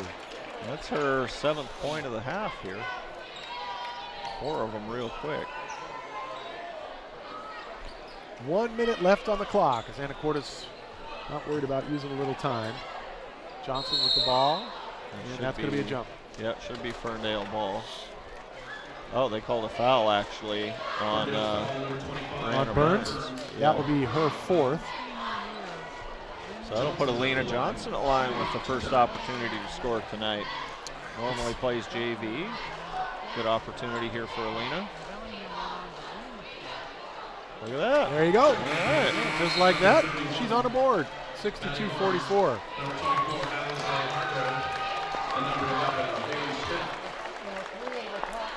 Holmes into the game for Anacortes. This is Hargrove.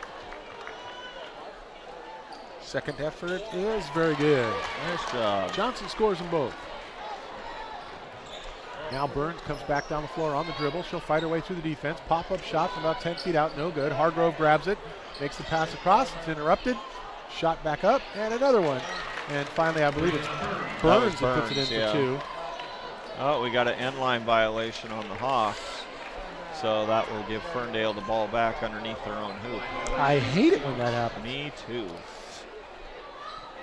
Even when you're up 17 with 40 seconds left. Thomas inbounds the ball to Weg. Weg tries a shot underneath. Hargrove going to get called here, I believe. No, my mistake. That's Holmes that gets called. Hey. Well, can't get them all right. So the clock stopped at 37 seconds. They'll have an opportunity to shoot twice here. First one's good. Weg adds to her total for the night. Well, she's become the leading scorer. Well, not quite yet. Now tied for leading scorer for Ferndale tonight with that make. Ball knocked out of bounds. Will stay in Anacortes ball. 35 seconds left. Well, we got ourselves a full house here tonight, Dave. Yeah. I'm just looking around, and it's pretty packed. It's just been had quite a few here before the start of the game, and it's just slowly filling up. A lot of people, no matter what, I know wanted to be here for the senior night festivities in between games here as Haley Schmidt gets the offensive board and puts it back in. Nice shot by Johnson. She couldn't quite get it to go, but she sure set up nice. Weg here for three. That's going to be wide. That's going to be grabbed just a bit by outside. Holmes. Holmes now on the dribble, bounces it forward to Schmidt as she goes down. Johnson gets the ball to Hargrove. Hargrove turns, puts it up, can't get it to fall for two. Weg on the rebound. And that's how things are going to end. Your final score, 65 for the Anacortes Seahawks and 48 for the visiting Golden Eagles. We're going to take a break. We're going to do some business, then we'll bring you back in for senior night here live from Anacortes High School in just a minute or two after these messages. Each year, thousands of fantastic pictures are taken by yearbook photographers of AHS sporting events, assemblies, performing arts, and more. The best of these photos are now available to you online. Just point your browser to ahs.smugmug.com. You can download digital images or order prints right from your computer or phone with the SmugMug app. How cool is that? Support the rhododendron and your students by using ahs.smugmug.com. Kennelly Keys Music in Anacortes is your one-stop shop for all your musical needs. As a full-service music retailer, Kennelly Keys offers everything from sales and rentals to music lessons and repairs. Whatever you need, Kennelly Keys Music has you covered. Visit our website at kennellykeysmusic.com, follow us on Facebook, or stop by the store and speak with our knowledgeable staff. And make sure to check out our new music hall. Kennelly Keys Music, located at 1904 Commercial Avenue in Anacortes. At the Senior College, we believe that learning should never stop. Anacortes Senior College offers lifelong learning opportunities to adults over 50 in a relaxed atmosphere. No tests or homework. ASC is run by volunteers, including retired college professors, scientists, artists, business, and medical professionals. Fall, winter, and spring courses are held Tuesdays and Thursdays. For more information of fall of 2016 classes, go to seniorcollege.org. The Action Club is a Kiwanis club for adults with disabilities. Every second Saturday of every month, you can head to the Port of Anacortes web lockers at Seafarers Way and Q Avenue. Once there, you can recycle your computers, monitors, laptops, tablets, Kindles, portable DVD players, e-readers, and televisions. The money we collect during the e-cycle is used in several ways to benefit community service projects. Go a few blocks until... Well, we bring you back in live here. Fantastic night. Senior night just getting set up behind us. You'll see that happening on the floor. And Dave and I, boy, we did a lot of head scratching, a lot of figuring on this one. Dave, who's our player of the game from that first game?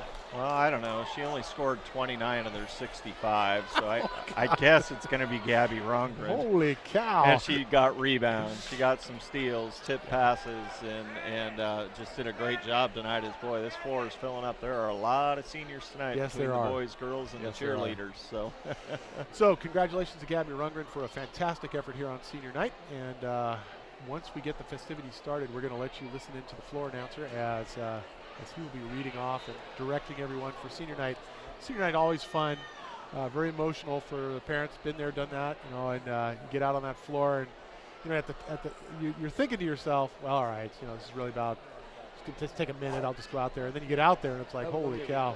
Take a look at some of these replays here while we're waiting. Look at that shot from Gabby. Beautiful 3 right there.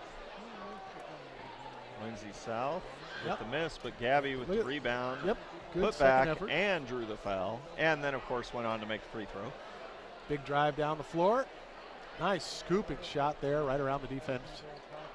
By the way, she was 10 of 11 from the line tonight. Yeah, just 91%. Really some good basketball. You bet. Really some good basketball. And Golden Eagles, did not. They had an off night. I mean, that's not how I've typically seen them play. Right. And but you can't take anything away from Anacortes. Anacortes played really well tonight. No doot about it. Great shot by Hufstedt there. Boy, I tell you what, there was some good basketball highlights here because there was some good basketball to watch, man. Great job by the broadcast crew collecting all those highlights and being able to play them back to you this quick. This isn't an ESPN operation, but they sure make it look like that, don't they? That is true. That is true. And Dave, if I'm correct, I'm just looking here. Is Burns their leading scorer for Ferndale? It was Burns and Weg actually caught up to her. They both ended up with 12 tonight for Ferndale. So between the two of them, they did not have as much as Gabby Rungren had by herself. Yeah, Rungren really turned it on. Yes, she did. Let's see, 1, 2, 3, 4, 5, 6, 7, 8 different Seahawks scored tonight. Right.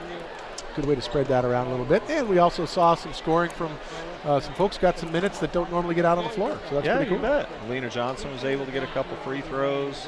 Uno White got on the board. And I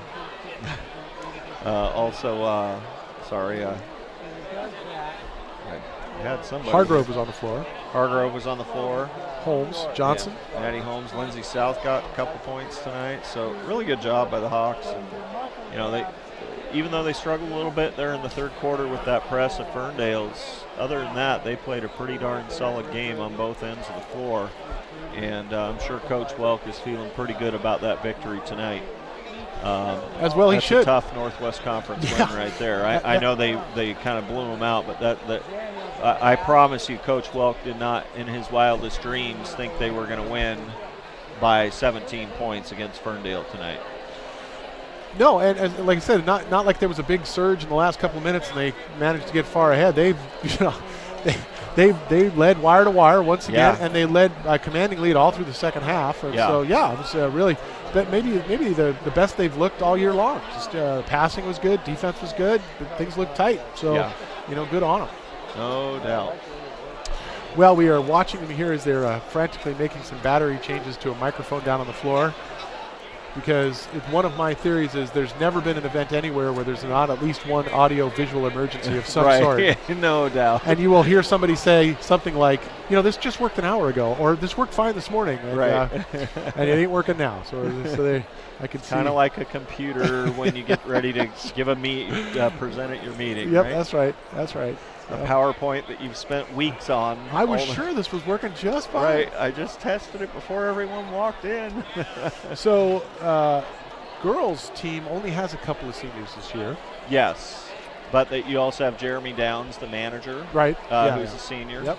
And then you have, I believe, 2 cheerleaders in Sarah Hardesty and I'm going to be bad and forget her name.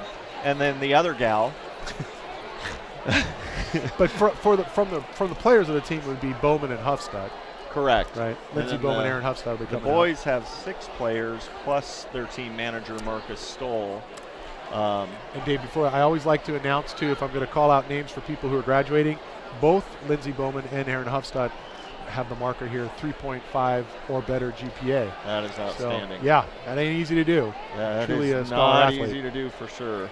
And my apologies to Emma, but Emma Biver is the other cheerleader. I had it in my head earlier, kind of like an audio-visual problem. I knew it just a minute ago. And my mind just went blank, like the screen would. So,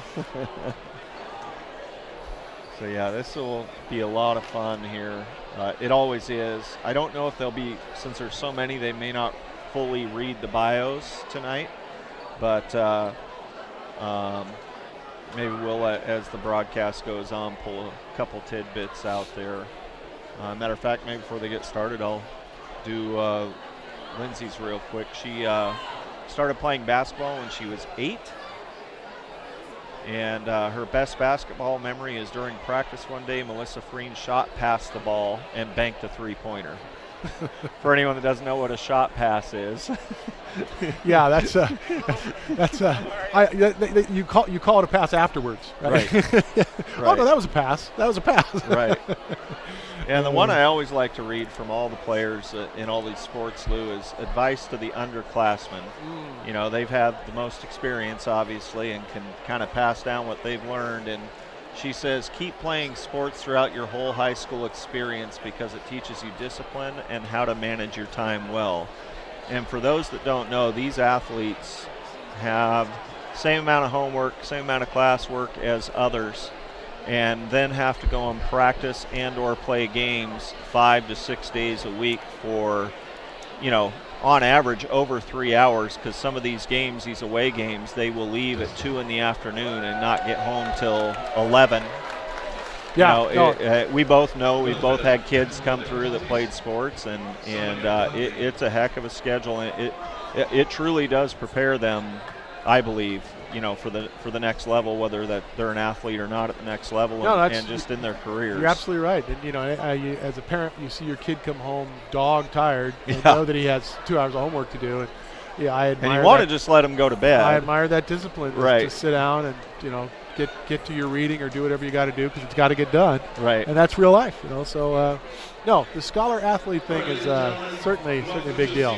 Sounds like they're about to get things going. We're gonna mute our mics and let you listen in on the floor. Their basketball and cheering career here at Anacortes High School during the 2017-18 season. The first cheerleader that we would like to recognize, senior, is Sarah Hardesty.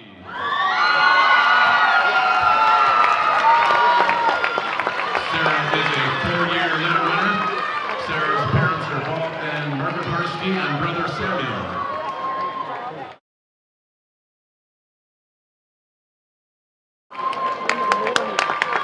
The next senior we'd like to recognize is Emma Biver. Emma is a 1-year letter winner. Emma is an exchange student from Belgium. Emma's host parents are Alethea and Tor Fleming. Congratulations to our senior cheerleaders. And now, That's a introducing our naturopath, senior man. girls basketballs. Alethea Fleming. The first senior we'd like to recognize, number 13, Lindsay Bowman. Lindsay is so that's the little boy that Kayla Lindsay's babysat. parents are Eric and Dulcie Bowman. Brothers Austin, Garrett, and Spencer, and sister Carter. Congratulations, Lindsay. The next senior we'd like to recognize, number 14, Aaron Hufstad. Aaron is a 3-year letter winner. Aaron's parents are Julie Fort and Ron Hufstad, sister Alexis, Grandpa Howard, and Aunt Nancy. And our senior team manager is Jeremy Downs. Jeremy is a 4-year letter winner. Jeremy's parents are David and Kristen Downs. Congratulations to our girls basketball seniors.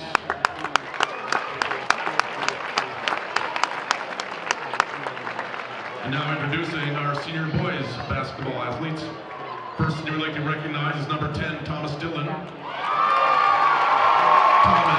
is a 3-year letter winner. Thomas' parents are Patrick and Jody Dillon. Congratulations, Thomas. to recognize number 14, Tyler Bluen. Tyler is a four-year letter winner. Tyler's parents are Justin and Christy Bluen. The next senior we'd like to recognize, number 15, Tristan Lowry. She works at the hospital, that's why. Tristan is a four-year letter winner. Tristan's parents are Brandon and Rhonda Lowry. The next senior we'd like to recognize is number 22, Peyton Beener. Peyton is a three-year letter winner. Peyton's parents are Josh and Sean Beener, brothers Trevor, Brock, and Brady, and Grandpa Steve. Congratulations, Peyton. The next senior we'd like to recognize, number 31, Evan Rodriguez. Evan is a three-year letter winner. Evan's parents are Mark and Renee Rodriguez.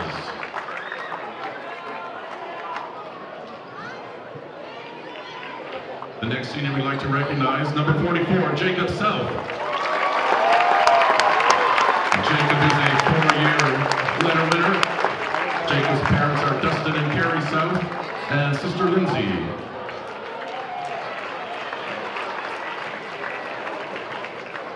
And our senior team manager is Marcus Stoll. Marcus is a two-year letter winner. Marcus is the son of Don McComas and grandparents Bob and Bertie McComas. On behalf of Anacortes High School, we'd like to congratulate all of our seniors on a great cheer and basketball career and good luck in their future endeavors. Thank you.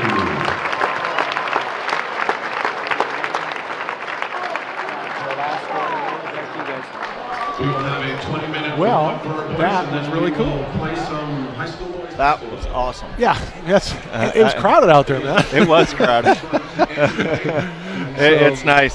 Some of the players, have grandparents that also live in the area. They were able to bring them out, and then of course siblings and all those sorts of things. As Carrie and Dustin South are headed our way, and boy, oh boy, did the boys get a lot of goodies. Hopefully they save those till after the season, because I'm afraid that with all that sugar, it may affect their performance at some point throughout the district tournament and whatnot. So. Well, that's a really nice tradition here, where the parents all kind of get together and everybody puts something in the basket for all the different kids. So if your kid is graduating, you put everything in for other kids too, and so they get presented with this really kind of cool gift basket, big balloons, and they always make a nice ceremony out of it. I think we've both been broadcasting at schools where maybe it's just a 2 seconds of like, okay, we're going to read the names and that's it. And here at Anacortes, they've always made it something much bigger than that. It's really cool. Right, definitely, and just a cool night. And had they not had so many seniors, they probably would have spent a little more time on it. But yeah, I mean, goodness, you had 10 of them out there. It takes a little bit, so. And we still got another game to play. So and we got more basketball for you. I mean, that first game was really fun to watch. It was fantastic, great basketball, and we've got more of that in store for you tonight. Right, no doubt about it. But definitely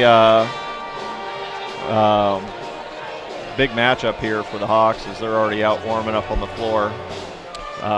Ferndale will be a tough matchup here. I've seen Ferndale play the boys' teams 3 times previously. One time they got beat, the other 2 times they won pretty handily. And the one loss was to Linden Christian by 3. Right, yeah. Yes. So it was the first league game of the season, actually. So well, let's do this. Let's take a break. We're going to do a little business. We got a kind of a warm-up period to get through here. We'll get our commercials out of the way. We'll come back and talk about what's going on around the Northwest Conference tonight, the other games we have going on the girls and the boys side. We'll bring you up to speed. But first, let's take a break, get a little business out of the way. Right back after this. Behind every great Anacortes club and team, there's an unspoken hero. People that get us our team gear, organize our team dinners, and support us in everything else we need.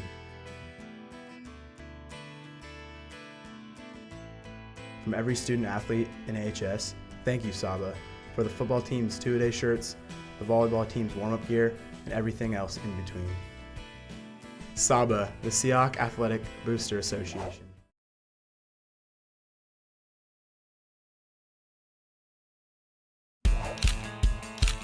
Each year, thousands of fantastic pictures are taken by yearbook photographers of AHS sporting events, assemblies, performing arts, and more.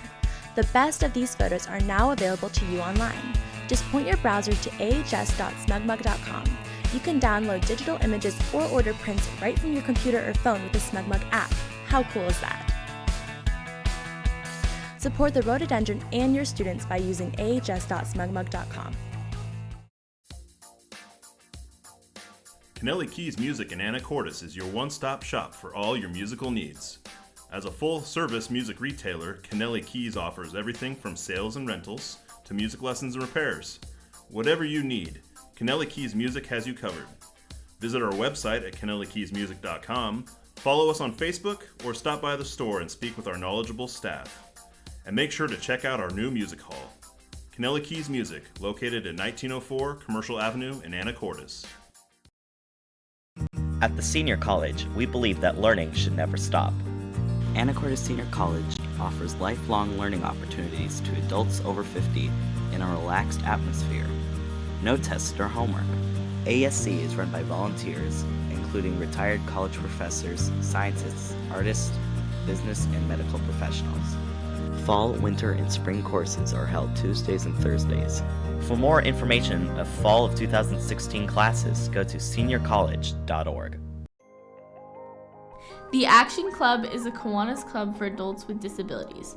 Every second Saturday of every month, you can head to the Port of Anacortes web lockers at Seafarers Way and Q Avenue. Once there, you can recycle your computers, monitors, laptops, tablets, Kindles, portable DVD players, e-readers, and televisions. The money we collect during the e-cycle is used in several ways to benefit community service projects. Thank you. Go a few blocks into Old Town Anacortes and you'll find Dad's Diner.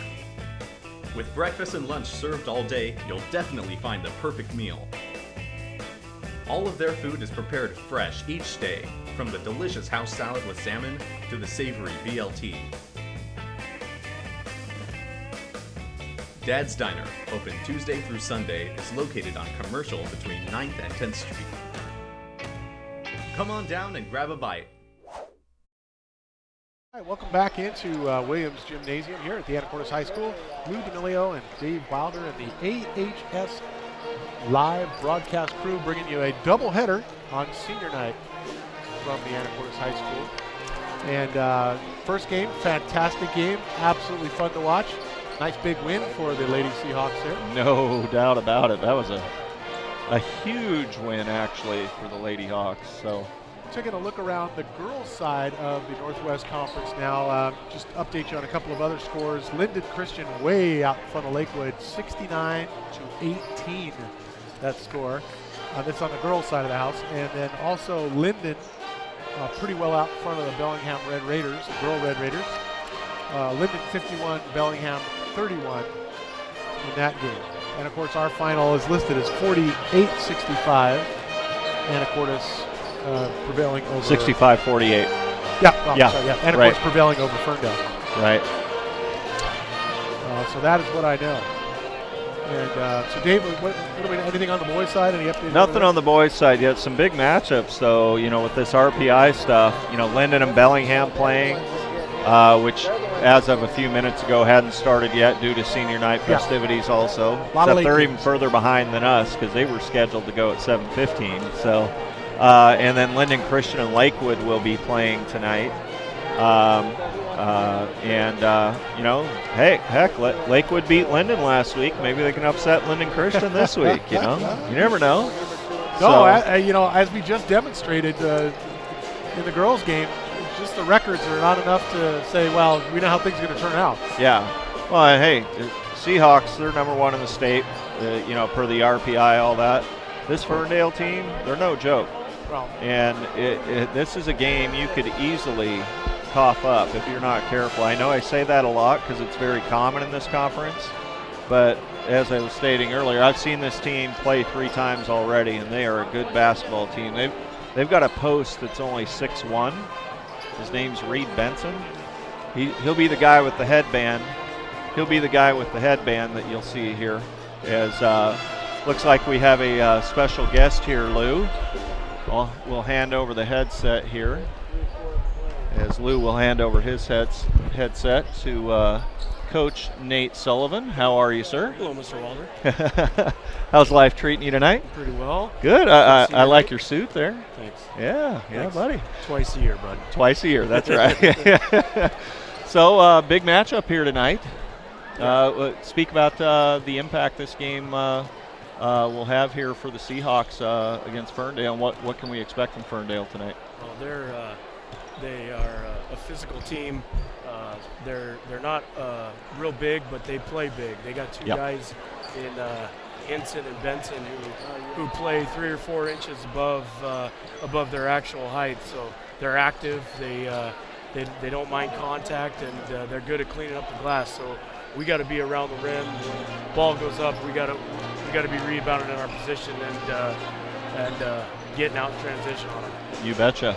And for you guys tonight, we never try to give away the game plan, obviously, but I assume it's safe to say you plan on being aggressive at least. Oh yeah, that's always our game plan. There isn't much secrets. Everybody knows each other. Obviously, we want a little bit more up-tempo game, but at the same time, not giving up easy ones. So they're real good. They pass the ball very well, and so we got to be conscious of that in the half court and in our full court defense.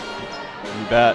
And senior night, obviously, have all the festivities. It's really cool. A cool way to honor the seniors. Do you ever worry about that throwing off the tempo of the players at all, not getting to go through their normal routine? You know, it could be a factor. Try not to worry about it though. But right. I think these kids tonight, they're real self-motivating, so yeah, we don't have to worry about that too much. Obviously, if we come out flat, we can use that as an excuse, but we're not going to use any excuses. These kids are going to come out ready to go, and so is Ferndale. They're a good team, so this should be a battle. Should be a battle, you bet. And starters tonight, any change to the normal starting lineup with it being senior night? Peyton Beater's going to start ahead of Courtset for tonight for senior night. You bet. And that doesn't take much of a drop off at any of the drop offs. Right. Peyton plays well for us. He rebounds well. He plays great defense. So.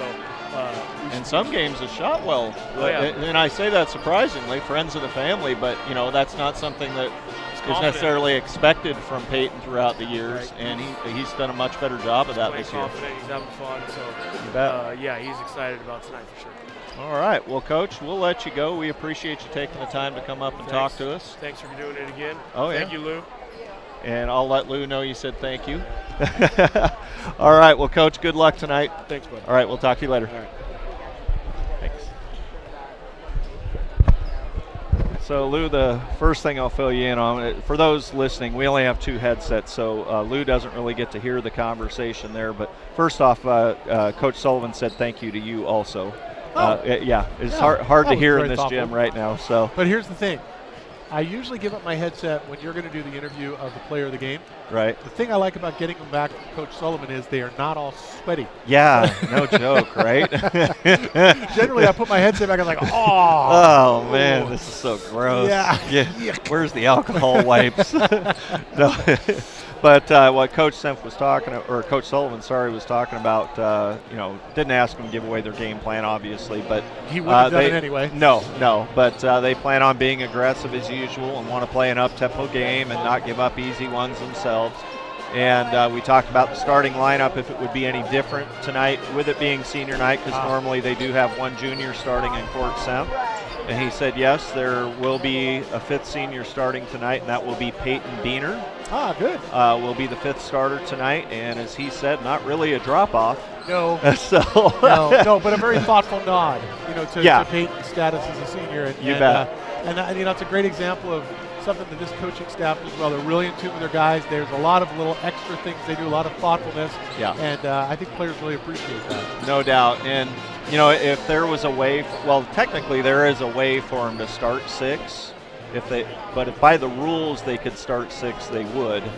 But if you were to put 6 as your starting and have them walk out on the floor, it would be a technical foul. And Right. I don't think they want to do that to start No. the game. So That seems a little too much there. But they definitely expect a challenge from Ferndale tonight. He was talking about how Ferndale plays bigger than they are. Well, they're not exactly small either. Right, but like their post is 6'1". He plays like a 6'4", 6'5" guy. James Hinson, number 13, is one of their stars, and I think they got him listed at 6'2". Yeah, and he plays like 6'5", 6'6". They really get after it on the boards. Very aggressive team. The one thing I can tell you that we didn't talk about, defensively, they really like to play man. That's their favorite thing to do. But they will show you a 1-2-2. They'll show you a 2-3. They will mix things up.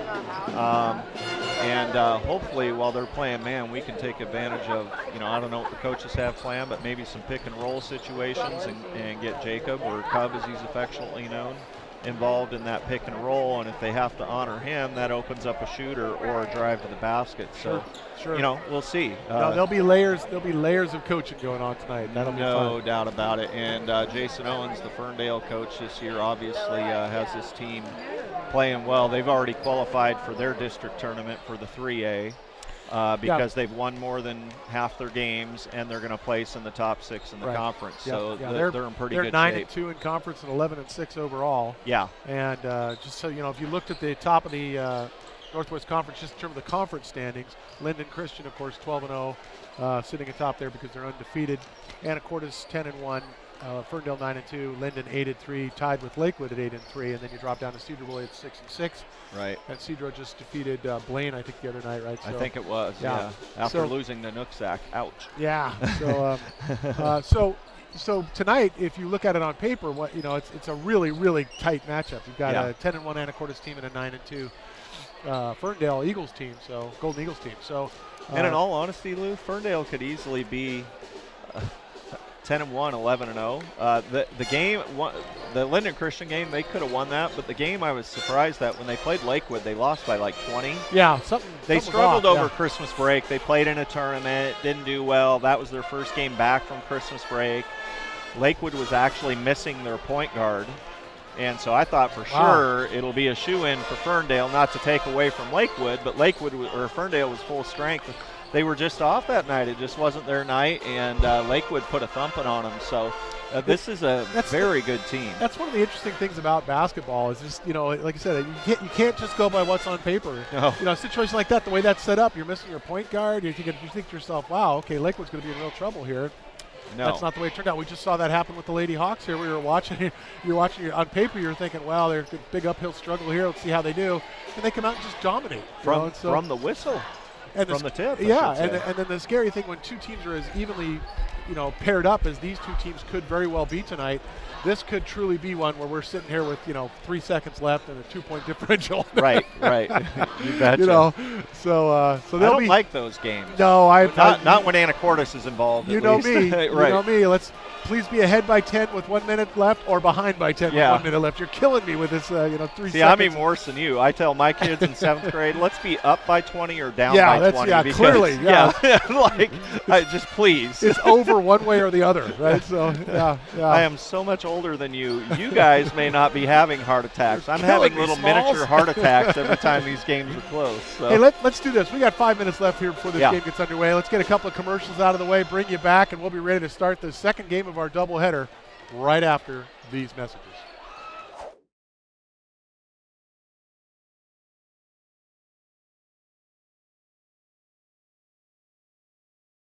Tomorrow night, 6 bands go head-to-head in the 5th annual Rock the Island Battle of the Bands. Come down to Kennelly Keys at 7 p.m. Tickets are only $5. Featuring bands from AHS like the sophomores Nathan Diebler and many more. Come watch a special performance from last year's Rock the Island winner, the Opine. So come rock the island with us tomorrow night at Kennelly Keys. At the Senior College, we believe that learning should never stop. Anacortes Senior College offers lifelong learning opportunities to adults over 50 in a relaxed atmosphere. No tests or homework. ASC is run by volunteers, including retired college professors, scientists, artists, business, and medical professionals. Fall, winter, and spring courses are held Tuesdays and Thursdays. For more information of fall of 2016 classes, go to seniorcollege.org. The Action Club is a Kiwanis club for adults with disabilities. Every second Saturday of every month, you can head to the Port of Anacortes web lockers at Seafarers Way and Q Avenue. Once there, you can recycle your computers, monitors, laptops, tablets, Kindles, portable DVD players, e-readers, and televisions. The money we collect during the e-cycle is used in several ways to benefit community service projects. Thank you.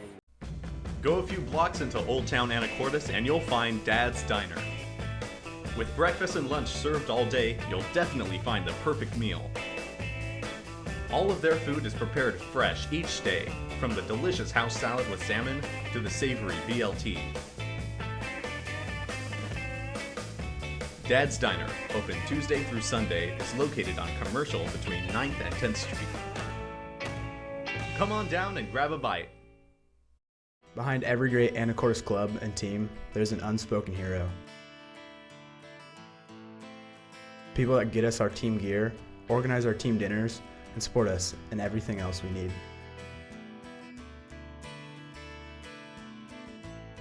From every student athlete in AHS, thank you, Saba, for the football team's two-a-day shirts, the volleyball team's warm-up gear, and everything else in between. Saba, the Seahawk Athletic Booster Association. Each year, thousands of fantastic pictures are taken by yearbook photographers of AHS sporting events, assemblies, performing arts, and more. The best of these photos are now available to you online. Just point your browser to ahs.smugmug.com. You can download digital images or order prints right from your computer or phone with the SmugMug app. How cool is that? Support the rhododendron and your students by using ahs.smugmug.com. All right, just a couple of minutes to go before we get the second half of our doubleheader underway. Both teams are out warming up. Now the Seahawks are heading to the bench. High fives for all the coaches. And so Dave, tell me again. Rock the Island. Rock the Island. Tomorrow night. Yep. High school bands at Yep. Kennelly Keys. Yep. 1904 Commercial Avenue. $5. First come, first serve. It's going to be a big old. I mean, it's a battle of the bands, basically, right? Yeah. It's really, really cool. It's going to be awesome. So they all get to play 3 songs each. 7 o'clock? 7 o'clock. And if you can't make it, you have no excuse not to watch it because it will be broadcast on AHS Live. Thanks to Jim Thompson and the Broadcast Club for doing that. Hey, how's that for a pretty cool Saturday night right Oh, there? man. Right? And who knows what you're going to get. These are all high school bands. They got to play 3 songs. They're coming together. They're just going to show what they've got. That sounds like a really, really cool thing. Oh, yeah. I mean, I'm just thinking back as a kid when I hung out with my boys and had the guitars and singing the Eagles and oh my Lord. Led Zeppelin. And I mean, I'm sure that's what these kids are going to play, yeah, right? Unfortunately, I think you're exactly right. I always say that. Well, I always say that to my kids, like, what bands are they going to play at sporting events 20 years from now? Because they're playing the ones now that they still played when I was in high school. Right. Yeah, exactly. But anyway, so mark your calendars for tomorrow night, folks, 7 o'clock. Tune in with us here on AHS Live, or go down there, pay $5, go inside and enjoy it. There's going to be a couple of hundred people down there. There's judges for the competition. It sounds like it's going to be really, really cool. 1904 Commercial Kennelly Keys tomorrow night. And we are ready to get this one out of hand. We're going to let you tune in and listen to the call for the starters on the floor. Sportsmanship show during tonight's game. And now let's meet tonight's starting lineups. For the Golden Eagles, a 6'1" guard. He's a senior, number 3, A.J. Rankin. For the Seahawks, a 6' guard. He's a senior, number 15,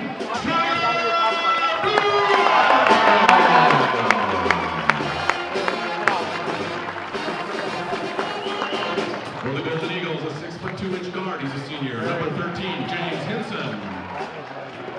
For the Seahawks, a 6' guard. He's a senior, number 15, Tristan.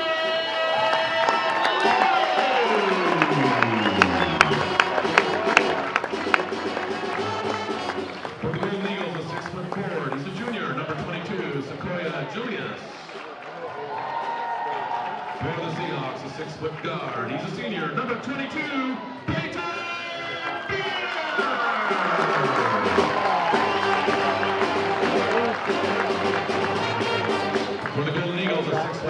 orange card, he's a junior, number 32, Stuart Freeman. For the Seahawks, a 6'2" forward, he's a senior, number 31,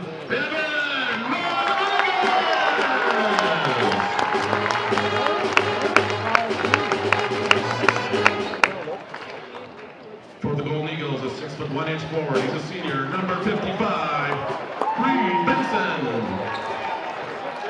For the Seahawks, a 6'6" post, he's a senior, number 44,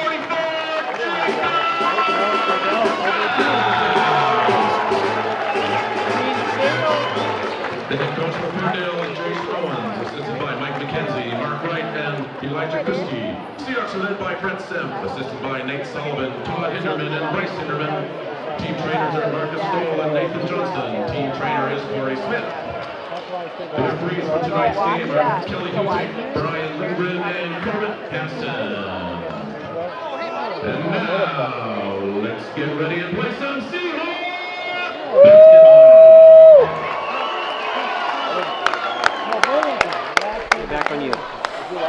Well, there we go. It's time to get things going. 8 minutes on the clock to start the first quarter of play. Jacob South standing in the circle waiting as this will be Freeman from the Golden Eagles who will face him for the tip. We're ready to get this second game of the night underway. By the way, another player I did forget to mention for the Golden Eagles, Lou, before we get going. Number 22, Sequoia Julius. Do not leave him open. He will make it. Yeah, there you go. And of course, we'll come away with a tip. Lowry to Bluen. Well, they come out in a 3-2 defense here. Different look for Ferndale him. does, yep. Lucas takes the deep shot. No good. Going to go off the front of the rim. Rankin with the ball now over the 10-second line. Moves it to the middle of the court. Over to Freeman. Freeman to Benson. Benson with that signature headband you talked about, Dave. Right. And the longer hair, I forgot to mention. Up to the top to Rankin, and now to Julius. Back to Rankin. 10 seconds. 10 seconds on the shot clock. Across the top they come again. They find a man inside. Freeman from the baseline, no good. Goes off the rim, gets a new clock. Ball bounces out of bounds. Will stay with the Golden Eagles. Well, and you see there what Coach Sullivan talked about with Reed Benson, 6'1", on the roster, getting up there, getting a rebound with the big boys. So they almost get an easy inbound score here. Oh, boy. Nice behind the back pass there. Ball goes out of bounds. Again, will stay with Blue. Seahawks struggling a little bit here at the start. Good thing we're only a minute in, and Ferndale not getting much themselves. So quick inbound pass into the hands of Benson. Benson looks to pass it off. There we Ball go. knocked clear. Turnover to Anacortes. Rodriguez comes up with it, moves it down the floor. Into the hands of Bluen. Back to Rodriguez. They'll go to Beener. Bluen. They try and go down low. They can't find it. Lose the handle, and it goes over to Ferndale. Rankin on the dribble. Left-hand side, working into the paint. Now Rankin looks like he's going to try and take a three, but he keeps it outside. You won't see Rankin shoot very much, Lou. Maybe a couple shots a game from behind the arc, maybe. Yep. If anything, he's going to try and beat you off the dribble. He is a true point guard, not a scoring point guard at all. Good ball distributor. Right. Yep. Deep three, and it's good. First points of the game belong to Bluen. Oh, he's 50% from behind the arc. We'll take that, From right? way behind the arc. Way behind Both the those arc. shots, yeah. Right. Rankin distributes the ball over to the left to Julius. Now back to Rankin. Ferndale appears to be having a little trouble trying to figure out how to get around the Anacortes 2-3 zone, and I pretty much feel like I say that every game. Right. Well, Ferndale's a little different than most teams. There's, more than one way to skin a cat, as the saying goes. They don't utilize the high post a lot. They'll kind of sneak in and out of there, but a lot of teams will plant someone in the high post. That usually doesn't work well against Anacortes' zone. So they're doing something a little different here, but it's not just tonight. I've seen them against zone before, and this is pretty similar to what they do. This will be Rankin for a deep three, and he'll make it work. Well, that wasn't the goal. Tied up at 3 here with 5 minutes to go in the first period of play. Two Northwest talented teams coming together here. Good effort there by Lowry. A little scoop shot. Can't get it to fall.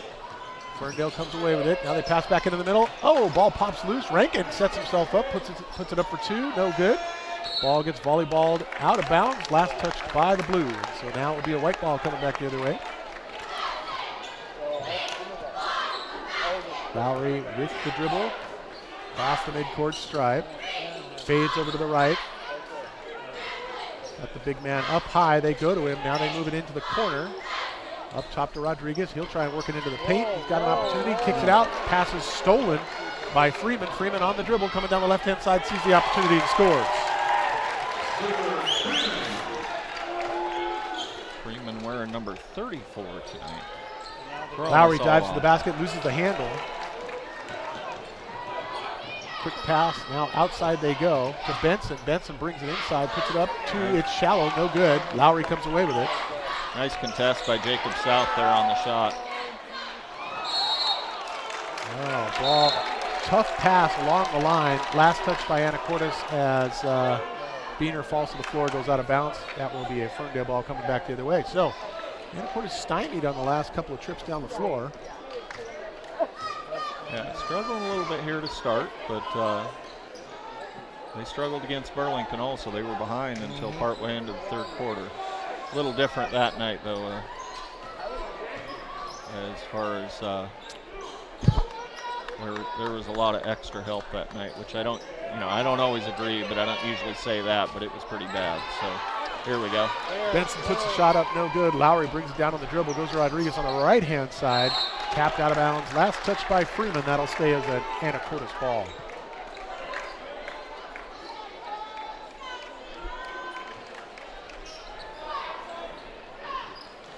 Deep pass by Bluen across the court. Tristan Lowry with the ball now. Goes to Tyler Bluen. Rodriguez. And another deep 3, and it's good. Wow. Oh, he's going to make them pay if they're going to leave him out there. Yeah. Go ahead, leave me open, see what happens. Bluen for 3. Benson with the ball now. Kicks it up to the top of the arc. Shot no good from Freeman. Anacortes with the rebound, coming back the other way. On the run, into the corner they go. Lowry. Bluen. Waits for the screen.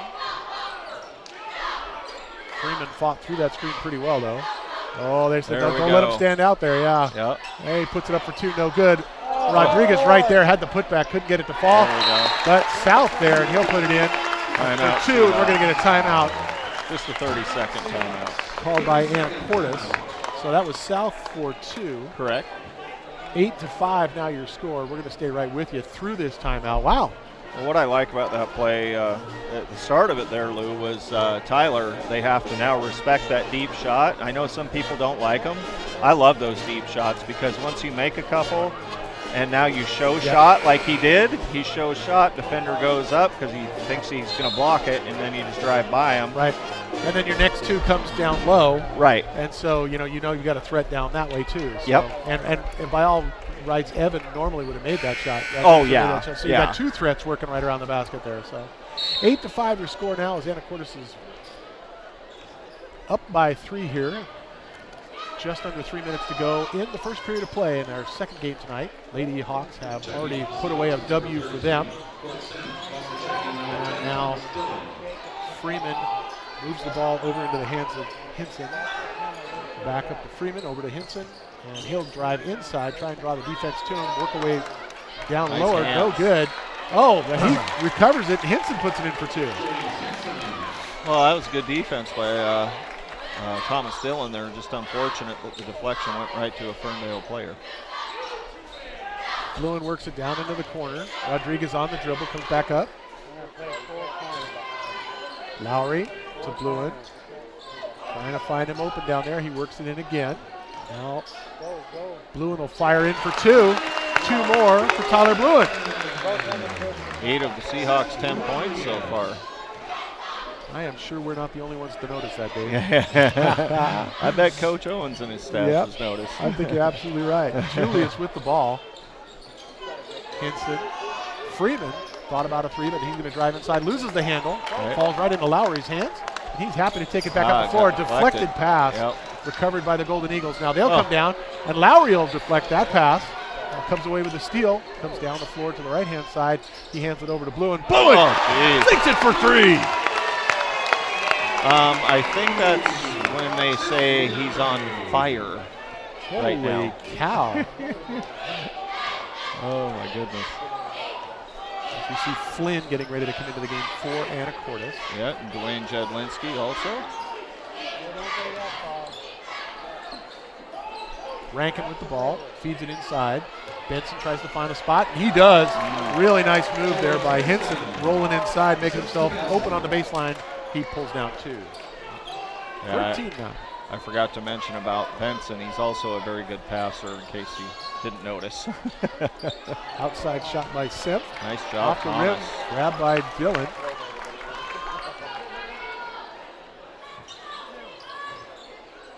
Pass into the corner. Semp will bring it back out again. Rodriguez on the left-hand side. He steps on the line accidentally. Turnover to the Golden Eagles. Lowry and Rodriguez will check out here.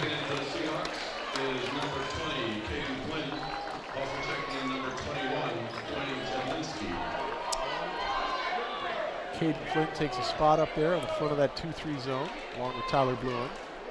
20 seconds left to go here in this first period of play. Ferndale going to just dribble it out to probably the 10-second mark here and then try and run just one play for one shot. See if they can wind up the first quarter on a positive note. Rankin makes the pass cross court into the hands of Gunter. Up they go, floater, no good. Grabbed by Dillon, and that's how the first period of play is going to end. 13-9 your score, Anacortes in the lead. We're going to take a break, be right back in 30 seconds. Kennelly Keys Music in Anacortes is your one-stop shop for all your musical needs. As a full-service music retailer, Kennelly Keys offers everything from sales and rentals to music lessons and repairs. Whatever you need, Kennelly Keys Music has you covered. Visit our website at KennellyKeysMusic.com, follow us on Facebook, or stop by the store and speak with our knowledgeable staff. And make sure to check out our new music hall. Kennelly Keys Music, located at 1904 Commercial Avenue in Anacortes. Well, there you go. 13-9 is the score at the end of our first period of play. Anacortes, kind of a slow start there, but looked real good in the last few minutes. Yeah, just got to watch the backside of that zone on the baseline there. They like to run that little back cut there. When you once you take your eyes off of them, that corner guy will cut baseline, as we saw when Benson got it to Hinson there. And something they're going to want to protect because, like I said, once Benson gets the ball, especially in that high post area, he's pretty dangerous passer. Yeah. So Bluen with 11 points there in the first quarter. Looks like he's come to play on senior night. Yeah. Rankin with the ball, moves it over into Gunter's hands. Gunter's going to work it down, bring it back up to the top. Julius with the ball. They just rotate it back and forth. 17 seconds left on the shot clock. He thinks about the shot. Now he passes back over to Julius. Julius quickly tightened up on. Hawks are moving well right now. Yep. Work it down, leap along the baseline. 6 seconds left on the shot clock. Plenty of good defense going on here, folks. Rankin's looking at going to have to do something. Gunter fires off a shot, no good. Shot clock violation. Great defense. Wow, that was a defensive clinic right there. Nothing but frustration for Ferndale. Well, if you could take that possession there, you could post that as a coaching video there on how to play 2-3. Holy cow. So the first 35 seconds of the second period of play are tough for Ferndale. Flynn with the ball now. To Bluen. There we go. Pop it into the high post. South will move it back outside. Flynn will take the shot. It's contested, but it's good. Attaboy, Flynn. There you go. First couple of points of the second quarter are 3 out of Flynn. 16-9 your new score. Rankin works it back over to the left-hand side to Julius. Julius pops up a shot. No good. Grabbed inside. We're going to get a foul. This one's going to go against South, I believe. Yeah. So I said don't leave Julius open or he'll make it. We defended the shot. He missed it. Yep. But you leave him open, I promise you it's money. Ask Lyndon Christian. That is the first foul of the night, though. No fouls in the first period. Right. First one is good for Benson. Yeah, when's the last time you saw a whole quarter with no fouls? Yeah, I was just sitting there thinking that. I'm trying to remember last time that happened. I don't know if I've seen it happen, to be honest with you. Benson makes it both. We're going to have a 30-second timeout by Ferndale. We'll stay with you through this one. 16-11 your score. And I tell you what, I am really looking forward. I just want to plug that again tomorrow night. That kind of battle of Rock the Island. Rock the Island, yes. That sounds super fun. High school bands coming together down there at Kennelly Keys. 7 o'clock tomorrow night. Tune in and watch it on AHS Live. It will be live streamed for you. Or head on down there, pay $5 at the door, go on inside. The contest is going to be judged. Band's doing their very, very best to bring you some cool new music. So go and enjoy that on a Saturday night. Because I think you don't want to be outside tomorrow night, from what I can tell. That would be a negative. It's going to be ugly tomorrow. All right, we're back underway here. 6.5 minutes to go in the second quarter of play. Bluen with the ball, feeds it inside to the big man. South kicks it out to Flynn. Now over to Bluen, deep into the corner they go. To Semp. Nice take, nice pass. Nice hesitation move by South. Creates an opportunity for himself. He goes up, makes it for 2. Assist Semp on that play. Nice work by the Hawks on offense there. Good patience. Rankin waits for Gunter to come back up to the top. Gunter going to go deep cross court. Into the hands. Oh, no good. Shot no good, but he gets his own rebound, does Hinson. Jacob South probably not too excited there. Because now he ends up with the foul after he contested the shot well. Unfortunately, none of the other Hawks went to rebound and put Jacob in a bad situation there. So that is going to bring Hinson to the line, shooting 1. Number 10, Austin, and number 31, Evan Rodriguez. Rodriguez back into the game. And that's a good shot. So 18-14 now, got a 4-point spread. Right. Anacortes out in front. 6 minutes to go here as they get the clock rolling once again before we get to halftime in this second of our doubleheader games that we brought you tonight. Ooh, another jersey correction here, just so you're aware. Number 15 for Ferndale is Larson Fairbairn. He's listed as 24 on the program, but he's number 15 tonight. Thank you, Dave. Yep. Because sooner or later, that would have caused me to scratch my head. Right. Semp moves the ball back to Bluen. Bluen takes a deep 3 off the rim, no good. Dillon goes for the save, manages to grab onto it after Rodriguez makes a really athletic save to keep that ball in play. Semp bounces it off his foot. That one's going to go out of bounds and be a turnover to the Golden Eagles. Well, that's not ideally what you want to happen after you. Do not believe that was how they laid that one out on paper. Get an offensive board and turn it over, not the goal. I will pass it to you and you dribble it off your foot out of bounds. Right. I'm pretty sure that was not how that was laid out. Right. Leighton in now for number 23. Leighton in for the Golden Eagles. Saw him hit a couple threes the other night against Seaholm. It's the only time I've really seen him hit any, but. Hinson turns and fires, no good. Recovered by Lowry. Across the 10-second line on the run to Bluen in the corner along the baseline. Looks for an opportunity, goes up, and he traveled. No shot, no goal. That's the right call. He shuffled his feet there, unfortunately. It was a nice move, but. Let's take a replay here. You can probably see him. Yep, maybe a little extra step there. All right. Rankin on the dribble, down the middle of the floor. Moves the ball over to the left-hand side. Now he'll kick it to Hinson. Hinson drives deep into the paint. And they do go find Fairbairn, and Fairbairn puts it in for 2. Oh, just like that, it's 16-18. Yeah. Said this is not a team you can take lightly for sure. Lowry restores a little bit of it though as he puts in for 2 on a floater. Tristan's first 2 points of the night. As we see Peyton Beaner getting ready on the sideline to come back into this game for the Seahawks. Nice defense. Good defense there by Thomas Dillon. You bet. Court Semp now on the dribble up the right-hand side. And maybe. Nope. Give it to Bluen. Bluen gets the shot off, so he'll come to the line shooting 2.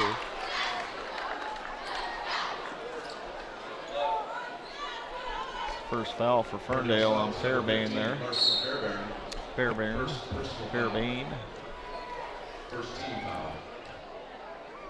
I've got it as Fairbairn. That's what I've got. Yep. And Bluen puts one in. 21-16 your score now for the Anacortes Seahawks as they lead the visiting Ferndale Golden Eagles. And it's good. First 2 points in the second quarter there for Tyler Bluen after 11 points in the first. Seahawks going to go small here. Biener and Semp up on the front of the 2-3. Check that. My mistake. Bluen and Semp up in the front. Right. Biener, Rodriguez, and Lowry across the back. Benson with the ball. Fires it in. Can't hang on to it. Lowry will wisely wait for it to dribble out. Right through the hands of Leighton there. Tyler Bluen will get his first break of the game. Well deserved. After having 13 of the Seahawks' first 22 points. Goes Flynn now to Lowry. Lowry driving inside. Finds himself a lane. Puts it up for two. Very pretty shot there. They call nice that scoop. the finger roll. Yeah, man, that was pretty. It just didn't even look like there was room there, and he just manufactured it. Right. Oh, and then good hands on D, and knocks it off the Ferndale player to make it go out of bounds. Yeah, okay. Lowry playing some basketball down there. 4 points on the game so far, but as usual, contributing in many other ways as well. You betcha. 24-16 now your score. Anacortes restores the spread from 2 to 8 on the lead. Oh, it's going to be out of bounds. Does bounce out of bounds on the bad pass there, and so Biener couldn't keep it in bounds, so that will be a Ferndale ball going back the other way.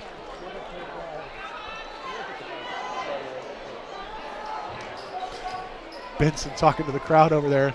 Looked like maybe they were trying to knock the ball back in. Yeah, I'm sure they were. Die-hard Anacortes fans. Didn't work. Good ball movement out of the Ferndale Golden Eagles. Good shot for three, no good, but Rodriguez goes up tall, comes away with a nice rebound. Evan, another one of those guys, plays taller than he is, I think, a lot, especially on the boards. Biener rolls it up to the top to Semp. Semp will give it to Lowry, back to Semp. Semp now over to Flynn, down to the corner. Rodriguez, he's ready for the three, puts it in, no good. Yeah, it's going to be a foul on Peyton Biener, pushing the back there. Yep. That will be his first. Well, it's a lot different than the game the other night, Lou. 4 total fouls. Yeah. I mean, Anacortes had that many in the first 2 minutes. We're almost at the we're almost at the 2-minute mark here in the second quarter. Ferndale's only got one. Yeah. You know. Rankin moves the ball over to the left-hand side. Freeman now on the dribble back to Rankin. Deep into the corner. Gotta get and around underneath that they go. Oh. Easy two for Benson underneath as he finds himself open and gets a great bounce pass. Him and Henson love to play that 2-man game there. From the short corner to low post, high post to low post. Flynn with the ball now. Nice quick bounce pass to Lowry. Lowry has it knocked out of his hand.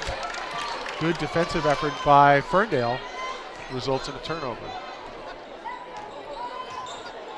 Rankin. Leighton to Rankin. Back to the top they go. Here's the shot. And it's good. We got a foul on the three-pointer. That'll be on Peyton Biener. That'll be his second. Wow. So we got an opportunity here for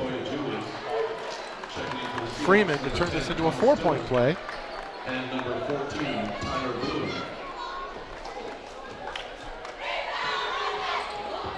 Which he does. Well. Once again, 22-24, a 2-point spread, just like that. I'm telling you, Dave, I'm sensing a last few seconds 2-point separation game. Right. As Lowry puts in a very nice floater with the assist from Semp.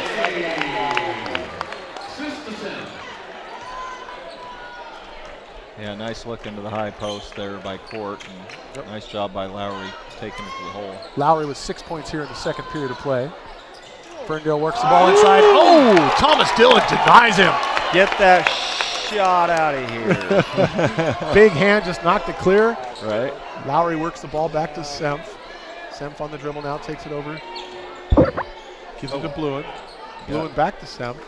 Works it inside to Lowry. Lowry got 4-on-1. Kicks it to the corner. Rodriguez. Rodriguez 4-3. No good.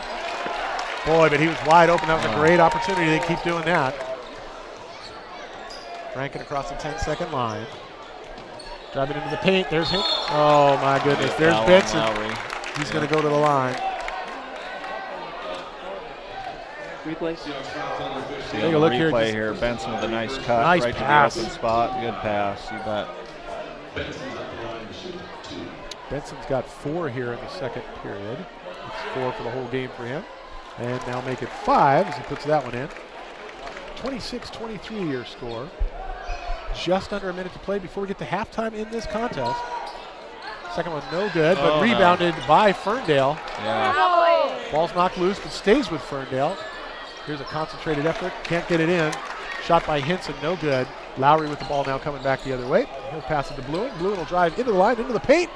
Kick it to Dillon, who can't keep a handle on it. Last touch by Rankin as it goes out of bounds. That will be an Anacortes ball. Pretty fortunate there for the Hawks to be getting that ball back.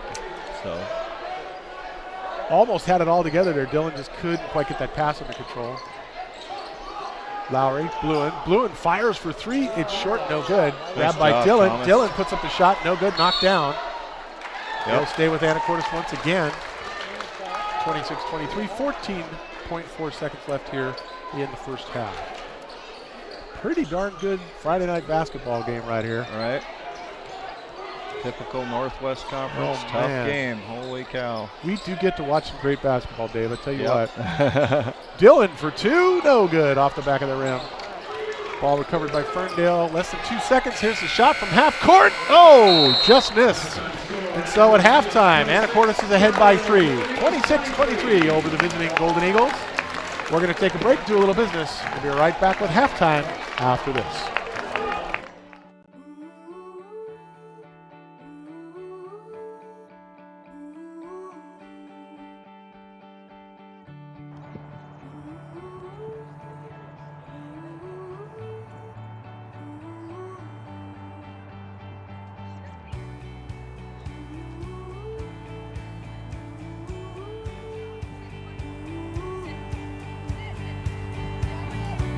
Pet waste can give diseases to Salish sea mammals like seals and otters.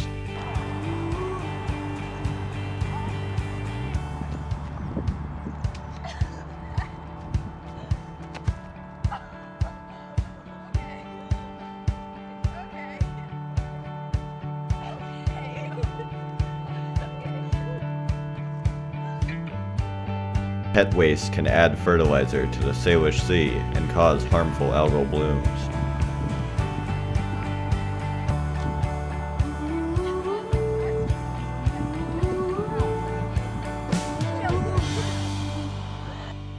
Do what you oughter, pick it up and put it in the trash. Take this paint out with you. I don't want to see it anymore, so just get rid of it. Stormwater runoff, unlike your septic sewer system, does not get treated before flowing into the Salish Sea. Anything that you pour into a stormwater drain, like paint, oil, or antifreeze, flows untreated into the Salish Sea. Maybe we should find a better way to dispose of this. Stormwater runoff is now considered to be the biggest source of pollutants in the Salish Sea today. Instead of disposing of household waste into a storm drain, dispose of it responsibly at the Skagit County Recycling Transfer Station. At the Senior College, we believe that learning should never stop. Anacortes Senior College offers lifelong learning opportunities to adults over 50 in a relaxed atmosphere. No tests or homework. ASC is run by volunteers, including retired college professors, scientists, artists, business, and medical professionals. Fall, winter, and spring courses are held Tuesdays and Thursdays. For more information of fall of 2016, Well, welcome back to halftime here at Williams Gymnasium as you're getting a chance to watch the Anacortes cheerleaders put on the halftime show. Second game of the night. First game was a nice big win for the Lady Seahawks, and right now it's 26-23 in a tightly contested game between the boys team. And Dave, looks like pretty even scoring on the part of the Seahawks here, huh? Well, I mean, Tyler Bluen has half their points at 13. But Jacob South with 4, and Caden Flynn with 3, and Tristan Lowry with 6. Evan Rodriguez yet to get on the board, and Court Semp yet to get on the board, and that won't last, I promise you that. So yeah, I'm sure right. But and for Ferndale, they have Henson with 7, Freeman with 6, Benson with 5, Thurbane with 2, and Rankin with 3. And Seahawks just not quite in the flow right now. Actually outscored there in the second half. In the second quarter, Second quarter, yeah. Yeah, they were outscored 14-13, which is not something you see very often with this boys team. They usually win every quarter for the most part. So a lot of loose balls going Ferndale's way. That's not something Seahawk fans are accustomed to, but as we've seen in most games, as the game goes on, usually the Seahawks kind of, pull things together, especially even if they do start off slow or quick. They're usually, if not the best conditioned team, the second best conditioned team. Thank you. And we'll take a look at some other stats here as they were kindly brought to us here. Always appreciate that. Yeah, no doubt. So, and I think it's always interesting to me that Seahawk teams over the years have been like the Seahawk football team over the years. Sometimes the first half, they're engaged, but not anything like they are suddenly, midway through the third period or in the fourth period, where all of a sudden they just light up. Right. And sometimes they're behind when they do that. So really interesting how that goes. It's very rarely even from quarter to quarter from the first half into the second half in terms of scoring. Right. So, and I'm sure Coach Semp had a few things to say here at the halftime as they come back out onto the floor. Interestingly, too, pretty even on the rebounding matchup, if I'm not mistaken. Are you looking at the numbers? Yeah, Seahawks are leading that 15-11. I was kind of looking here. It's not as bleak as we're making it sound. I mean, the Seahawks are 50% from the field. Yeah, that's good. 40% from behind the arc, and 100% from the line. They're two for 2. But the one thing that sticks out to me, I guess, that we don't from the Seahawks team is, well, 2 things. The lack of shots. We have less shots than Ferndale. And then we have 6 turnovers to their 7. So we're winning that battle, but we usually don't have 6. Right, exactly. And a half. Yeah. So, and we've given up 7 offensive rebounds. That's what's keeping Ferndale in the game right there. We have 7 also, but that's what I'm saying. It's a pretty even matchup. Yeah. In that regard. So. Right. So we've only given up 4 defensive rebounds, but of course we're not missing a lot of shots either. So going to have to board up a little better on the defensive end here in the second half if they want to stretch this lead out here. But and we should be clear as I'm looking here. We should be also clear that when I've been calling Freeman throughout here, that is actually Stuart Freeman that we're calling. Yes. Not Ian Freeman, who's also would be wearing number 5. So. Or Sky, who used to play for them till last year. So. And we certainly won't be calling him tonight. That would be unusual. That would be unusual, yes. All right, let's take one more break before we bring you back, and we'll get ready to get the second half underway here in our second game. We'll be right back after this message. The Action Club is a Kiwanis club for adults with disabilities. Every second Saturday of every month, you can head to the Port of Anacortes web lockers at Seafarers Way and Q Avenue. Once there, you can recycle your computers, monitors, laptops, tablets, Kindles, portable DVD players, e-readers, and televisions. The money we collect during the e-cycle is used in several ways to benefit community service projects. Thank you.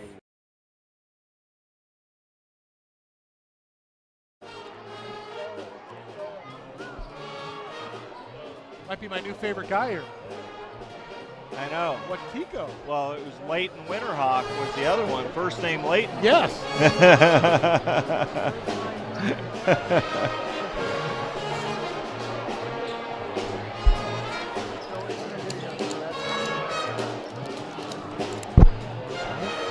And we bring you back in live. Just a couple of minutes to go here before we get things started.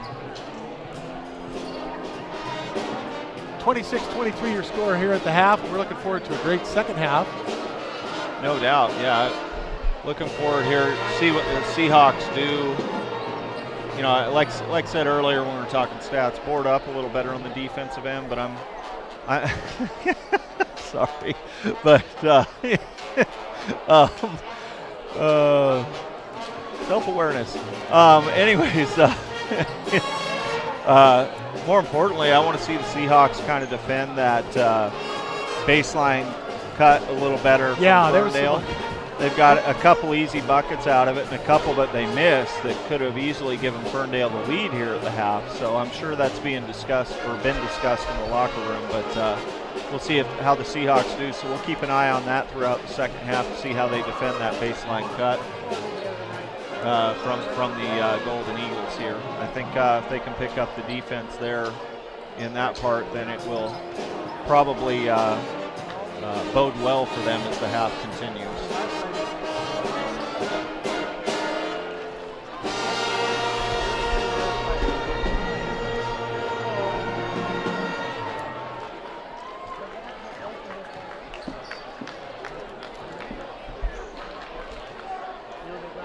Ferndale back out on the floor right now, getting a chance to warm up here in this last minute. We just want to remind you one more time, if you're hearing us, that tomorrow night, if you got nothing else going on, come on down to Rock the Island there and check out some cool local bands as these high school bands compete against one another. They get judged by some true music professionals down there. $5 to get in the door. If you're not going to be able to make it down there, certainly tune into AHS Live and get a chance to watch the stream live for you as the bands compete down there at Kennelly Keys 1904 commercial. Yeah, that's going to be a lot of fun. I may end up, I probably won't go down to it. I'd probably be the oldest guy there. But I'll watch it on AHS Live while I'm chilling on the couch. Prepping for the Super Bowl, of course. Oh, you said Super Bowl. Oh, I did. Yep. Dang it. Well, I was going to say I'm just here so I don't get fined, like Marshawn Lynch said before that particular game a few years ago. All right, and as we get the second half underway in this game, if our booth is listening, we're really, really muted. Something's down with our mics. If they can take a look at things, bring us back up, I'd appreciate it. And we are about ready to get the second half underway. It will be an Anacortes ball to start things off. 26-23 your score as we get things rolling. Seahawks get the ball to start the second half.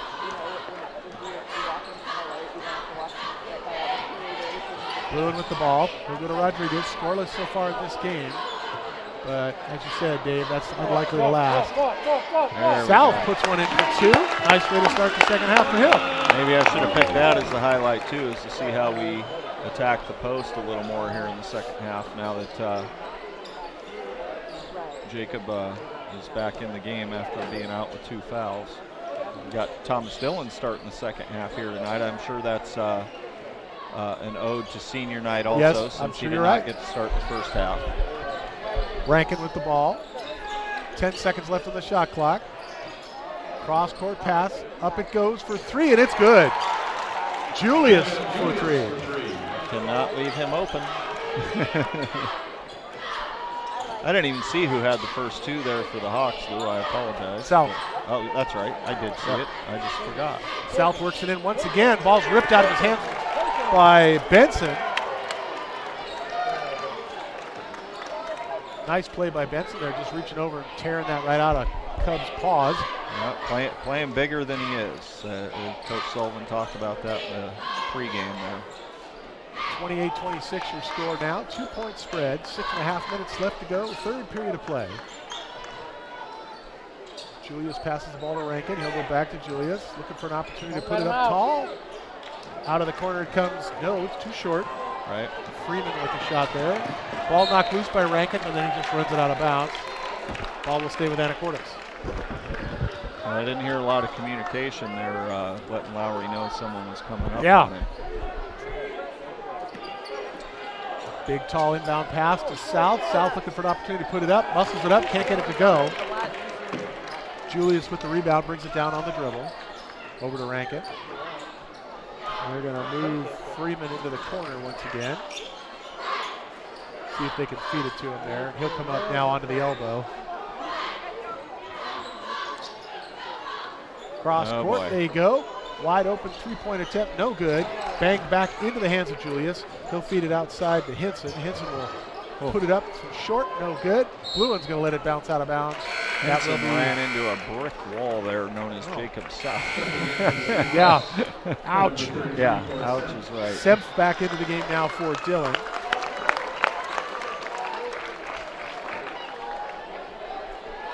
Once again, we just want to remind our booth, our mics are completely muted. We're not hearing things at all through our headset. So if that can get fixed, that'd be great.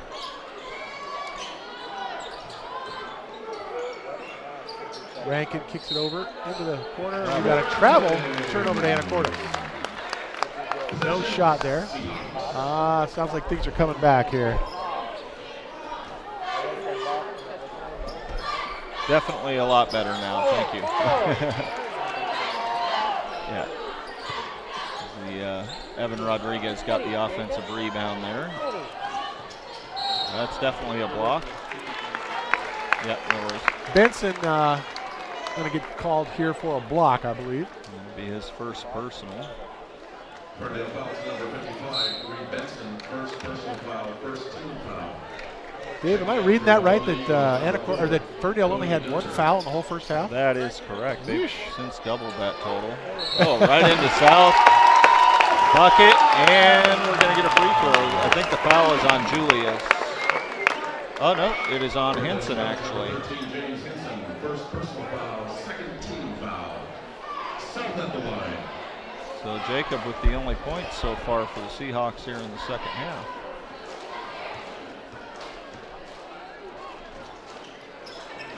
Does make it a three-point play. Ball grabbed onto by Hinson. Oh, Hawks are pressing. Hawks are pressing. First time this game that they've pressed. Nice pass there. Hinson nice gets the shot up for two. 30-28. Anacortes hanging on to a 2-point lead. Semp gets the ball inside to South. Semp wide open, takes the three. No good. South big on the rebound. Waits for it, puts it up. Rolls across the top of the rim, no good. Grabbed onto by Rankin.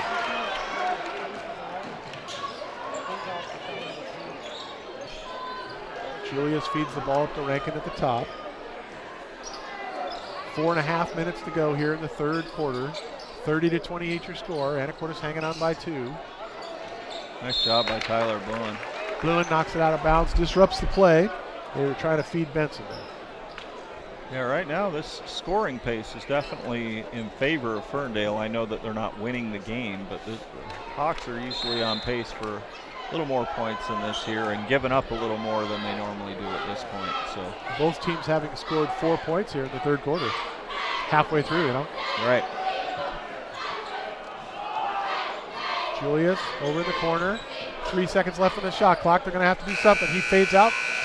3 goes off the front of the rim. No good. And we give up an offensive board. New clock. Now you got to play defense 2 times in a row. Rankin over to Julius.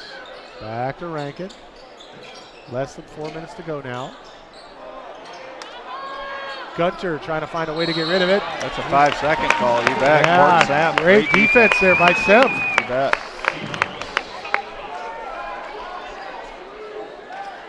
Seemed like it might have been 6 or 7, but either way, it was good defense. Ferndale coach indicating he thought it was 3 seconds. Right, you're right. How weird. Unbelievable disagreement there. Yeah. Lowry comes down the floor. Shot is blocked, goes out of bounds. Last touched by a blue player, so that will be an Anacortes ball in the inbound. They go to Lowry. Lowry puts up the floater, no good. Grabbed onto by Ferndale. A little bit too deep on the pass. Yep. This will be an Anacortes ball. Loose ball goes Ferndale's way again. Julius tried to get that shot up. He almost got it up. Yeah. Just needed another half a step of room. He's rejected by the rim. Gone almost 2 minutes now without any scoring. Maybe longer, actually. Been a bit. Gunter to Rankin. Rankin will dribble it back up to the top. Deep off the arc. Go to Julius.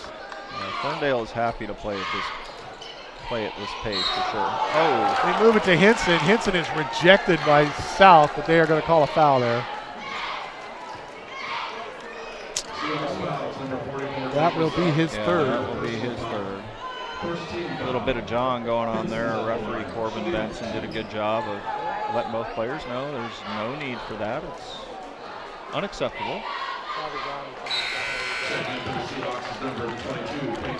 Hinson's first effort not going to happen. Rodriguez comes out of the game. Biener back into the game for Anacortes.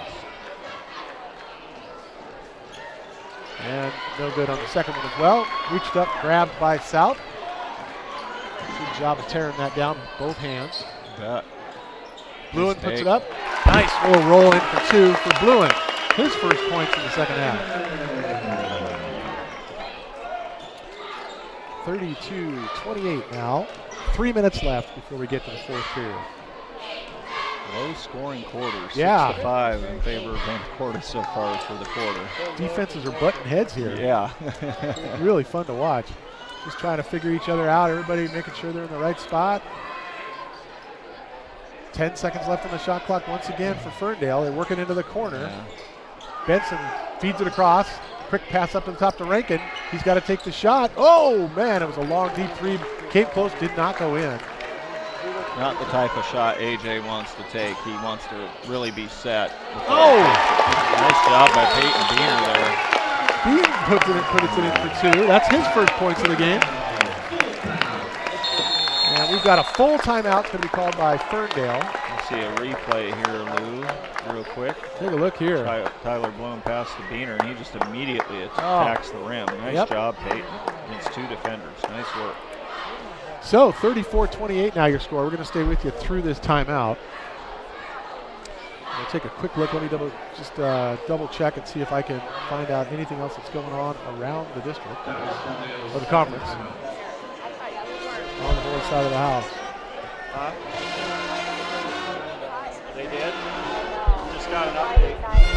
So Lou, Lakewood boys did upset Linden Christian. We just got word from assistant to the athletic director, Carrie South. I'm sure she has a few contacts within the district to find out that information.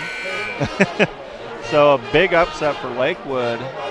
And who knows, that could, maybe that moves them up to the 3 in the RPI and drops the Seahawks to the 4. That's that huge could change win. a lot of things, actually. Yeah. What it also does for the Hawks, if they can close out tonight and win this and win in Squalicum, Northwest Conference does not do tiebreakers. So if Linden Christian and Anacortes were to end with one loss, they will be conference champions once again. Wow. So a lot on the line here in this game of just all of a sudden. You betcha.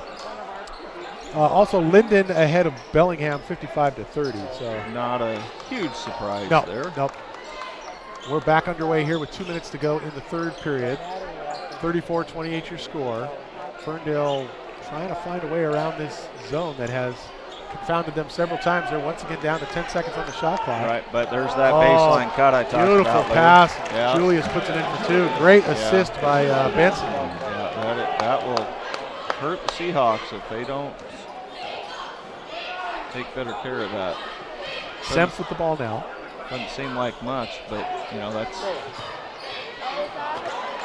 Don't put it down.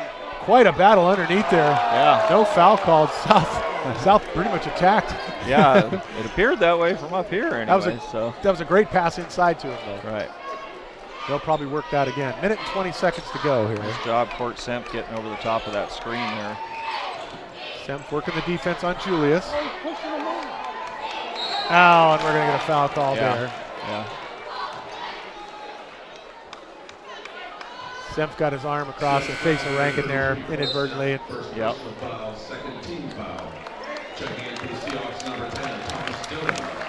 South out now for a rest as Dillon comes into the game. He'll take the middle of that 2-3 zone in the back. Both teams now with 2 fouls. That's a moving screen there against Reed Benson. That'll be his second for sure. I know Ferndale fans don't like it, but that is definitely a moving screen. Oh, wait a minute here. Oh. I'm trying to figure out which way they called that. This referee signaled offensive. Yeah, they're calling that against Court Semp. Oh, geez. My mistake. That call's going to go against Court Semp there. Yeah, that's a brutal call. For a block. Yeah. Third team foul. They're going to try it again.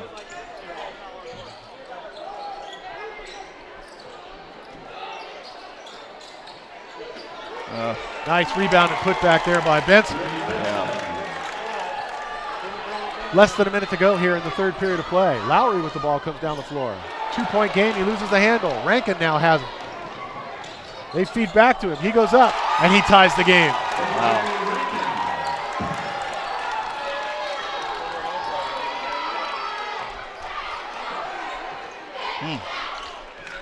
30 seconds in the third period. Lowry gets fed. Bluin from the outside takes a deep three. No good. There's grabbed on by Dillon. Nice rebound. Jump ball. That's going to go Ferndale's way, Lou. I'm sure they will hold the ball for the last shot here, not wanting to, if they can help it, not wanting to give Seahawks another possession here in the third quarter. Dave, that final score, Lakewood 80, Linden Christian 75. It's just been posted. Lakewood wins by 5 points. I don't care who you're playing. You give up 80, you're going to lose usually. So in high school basketball, it's tough to give up 80 and win. Only seconds left here. Julius with the ball. Feeds it across the Rankin. Rankin puts it up for three and sinks it. There's a dagger. Well, that gives Ferndale the lead here going into the fourth quarter. And so at the end of 3, it's 37-34. Ferndale just pulling ahead of Anacortes. Let's take a 30-second break and be right back after this. Go a few blocks into Old Town Anacortes and you'll find Dad's Diner. With breakfast and lunch served all day, you'll definitely find the perfect meal. All of their food is prepared fresh each day, from the delicious house salad with salmon to the savory BLT. Dad's Diner, open Tuesday through Sunday.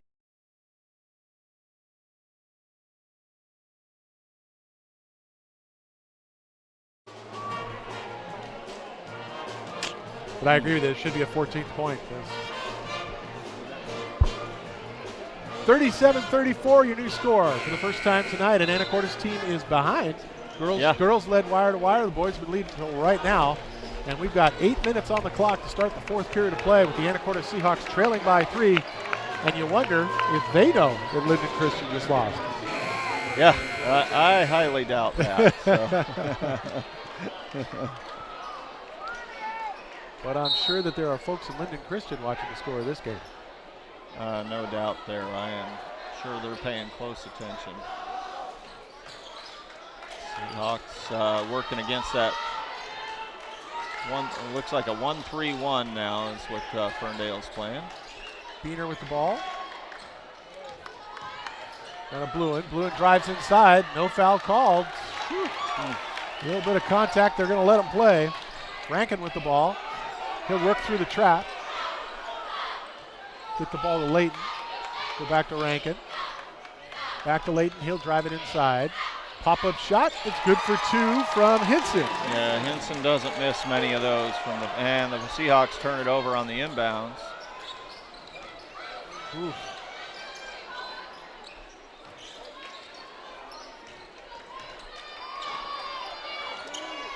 Ball worked over to Julius on the left-hand side. He's chased by Bluin. Now they'll kick the ball top side to Rankin.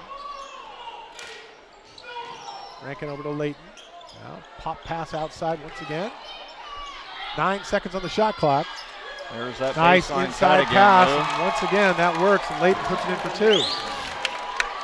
It's the fourth or fifth time the Hawks have given that up this game, and I know they were informed of it. It's on the scouting report, but not doing a good job of defending it tonight. So hopefully they can get that together here in the last 6.5 minutes. 34-41. Lowry for 3. Bounces across the rim, no good. It's going to be a foul on Benson this time for holding Jacob South on the rebound, I would assume. Okay. Looks like you are correct. That'll be Benson's second. Right. Evan Rodriguez checks in for Peyton Beener. Both teams now have 3 team fouls. 6.5 minutes to go. 41-34 your score. Anacortes trailing. Lowry with a deep 3 off the front of the rim. Recovered by Rankin. Rankin against Semp coming across the 10-second line. Moves it over to Hinson. Back up to the top they go. Pop pass almost intercepted by Lowry. He saw that coming. Oh, that's a Leighton with an outside travel. shot. No travel called there. Boy, oh boy, looked like a lot of foot movement there. Lowry on the rebound. Challenged as he comes down the floor. He'll kick the ball into the corner to Rodriguez. Rodriguez challenged. Ball's clipped. Semp there with the putback. Can't get it to go. Seahawks not passes it shooting. back outside. Oh, sorry, Lou. Seahawks not shooting 50% this half, I don't think. Rodriguez moves it down to Bluen in the corner. Bluen gets his own deflected pass. Semp now has his pass deflected, but he's fouled. Yeah. And the foul is called. Yeah, it'll be on Hansen. Let's take a look at the replay here. He goes out, and Rankin was heading out there too, but Hansen definitely got him. So Court with an opportunity to score 3 points at the free throw line here. Yep, in the fourth period, you always want to take advantage of these opportunities with the clock stopped. Be a real difference maker. Hawks down 7, 5.5 minutes. Semp has not gotten on the board yet tonight. Let's see if he does here. Kind of rushed that. That's not his normal rhythm there. Yeah.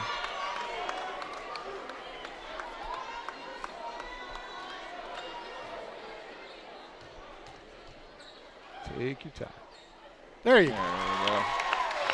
That looked a little more like a Court Semp free throw. And he was fouled outside the arc, so he'll be shooting 3.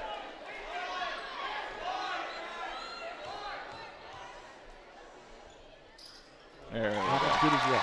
You bet. All right, Anacortes got 2 points here in the fourth period. Rankin to Leighton. Leighton backcourt pressure. He feeds it all the way forward. Wild pass, but it's reined in by Benson. All right. Benson goes to Leighton.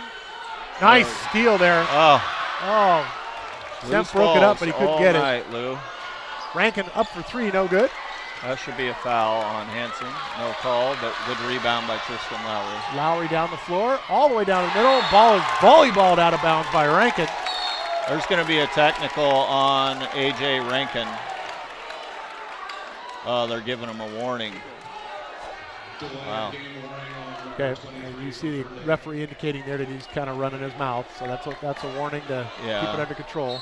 Ball knocked out of bounds by Ferndale, and now we're going to have a foul called. This one will go against Benson. Yeah. And he's earned his 3rd. Non-shooting foul, so Anacortes takes the ball.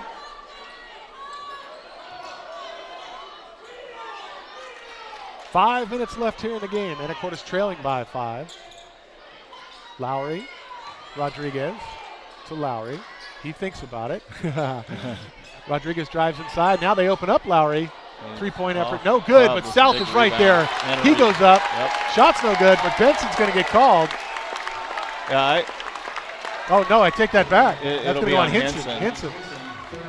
Here's what I don't understand, Lou. They just gave a warning to Ferndale about the talking. They do it after the play, and then the ref goes in and warns them again. A warning is a warning. There shouldn't be a second, a third, and a fourth. Like, just nobody wants anyone to get teed up. But if it's a tee, it's a tee. South shooting 2 here. First one's no good. Yeah, I get you. You know, you would think that a warning from a ref would be enough for players to realize we're on thin ice as it is. Well, and it was the same ref that already had warned them. So it's not like the other guy didn't know about it possibly. Yeah, it's white ball, you bet. Nice job by Court Semp. Reached down, smacked it onto the Ferndale player's leg, and it rolled out of bounds. All right, break for Anacortes. Let's see if they can capitalize on that. From the corner, Rodriguez off the back of the rim. Good effort by Bluen. Whoa, Bluen gets elbow pushed. What is going on here? Oh, my gosh. And they're going to call Semp, I believe. Let's see what we've got here. There was a clear elbow, very visible to us. And they're going to call Semp for a foul. Wow.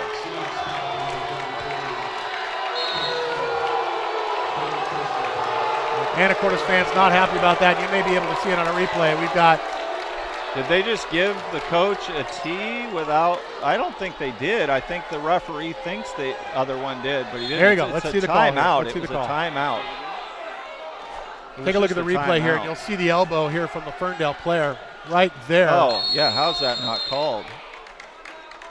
Yeah, there's the timeout that was asked for a long time ago.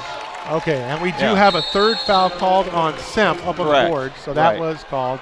We have a full timeout here called by Anacortes. We're going to stay with you in this timeout. Holy. So, yeah, I don't know if we can show that replay again, but, boy, you can really see that elbow just right to the jaw of Bluen here. Take a look here. Right there, and then watch the shove that follows it. Yeah, and with the no shoulder. Foul there. Yeah. Wow. I mean, wow. I don't know how you can get away with that.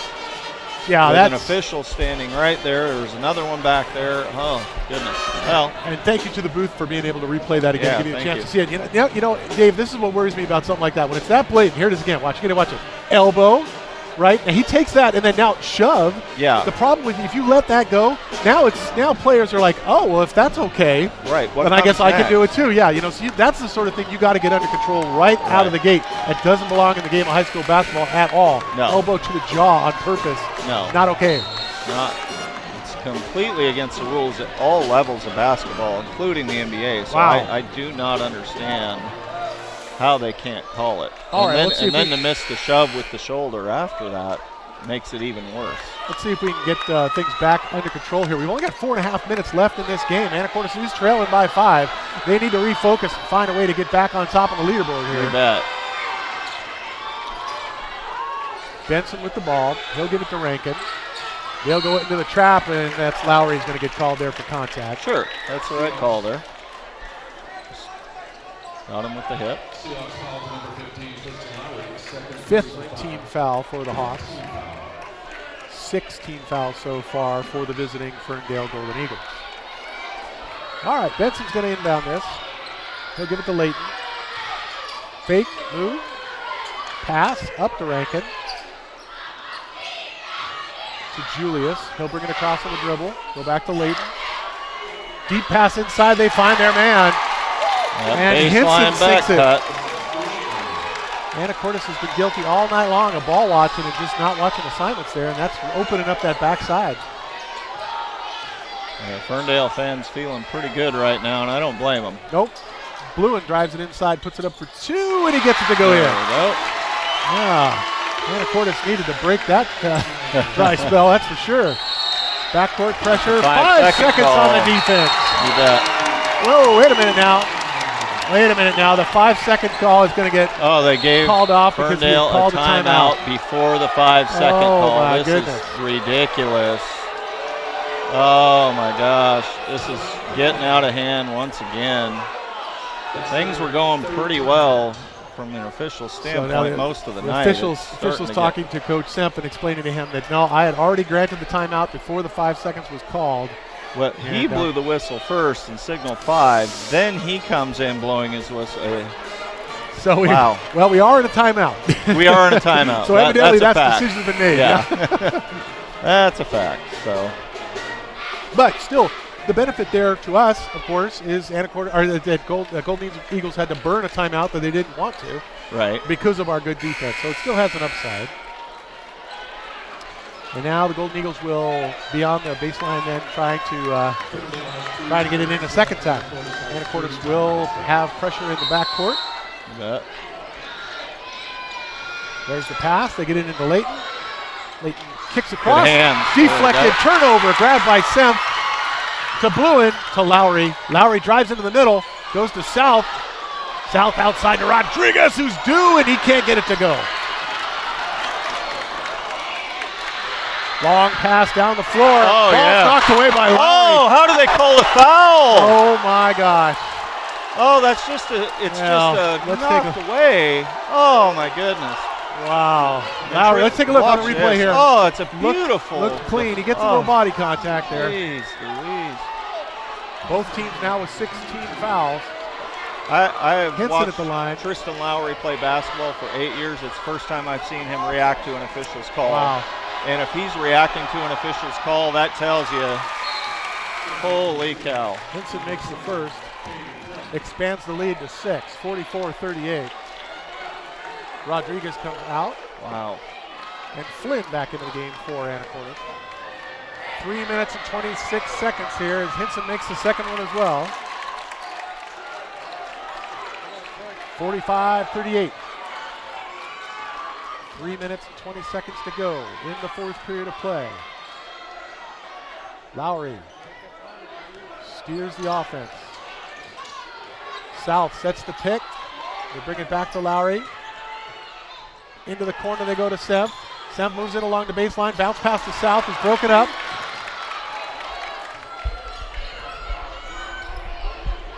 Ferndale having some trouble getting it out of the backcourt. They find the open man. And they didn't call it. Rankin with the ball now. He'll go across into the hands of Benson. Benson back over. Inside they go. Up for two and good out of Hinson. Hinson having himself a fourth period. That's his 8th point of the fourth quarter. 47-38 now your score. 2.5 minutes to go. Anacortes has got to get some points on the board now. Likely in this possession if they're going to get back into this thing. Yeah. Flynn from the corner for three. In and yes, out. It's good. Yes. Oh, there's a shot in the arm for the offense. 30-second timeout by Coach Semp here. 30-second timeout, 47-41 on the three from Flynn. 2:17 left. Holy cow. Caden Flynn makes it count from the corner. My goodness gracious. Well, yeah. Dave, I don't want to say I told you so. 2 minutes and 17 seconds, 6 points down. Yeah. Anacortes going to have to game plan something here to. Well, and just a quick recap here, Lou. So both teams with 6 fouls. So any foul from here on other than an offensive foul will result in shooting. And then Ferndale with the arrow for possession. So if there is a jump ball, it will go Ferndale's way also. So Anacortes has got to get some got some breaks going their way here. Right. 47-41 as we get things back underway at the 2-minute 17-second mark. Backcourt pressure. Nice. Hinson with the ball. There we go. Ball gets loose and it's in Lowry's hands. Lowry brings it up over the 10-second line. Feeds it down into the corner to Semp. Semp now bring it back up to the top. Blue into Lowry to Semp. Semp pops up a three from the corner and it's good! Oh my! 44-47 now with 2 minutes to play. Ball's volleyballed around. They find an open man. He backs out behind the arc. And South gets in the block. Yep. Holy cow. That ball knocked out of bounds last by, I believe, Caden Flynn. Flynn, yes, correct. Oh my goodness. Minute and 45 to go. Big block by South.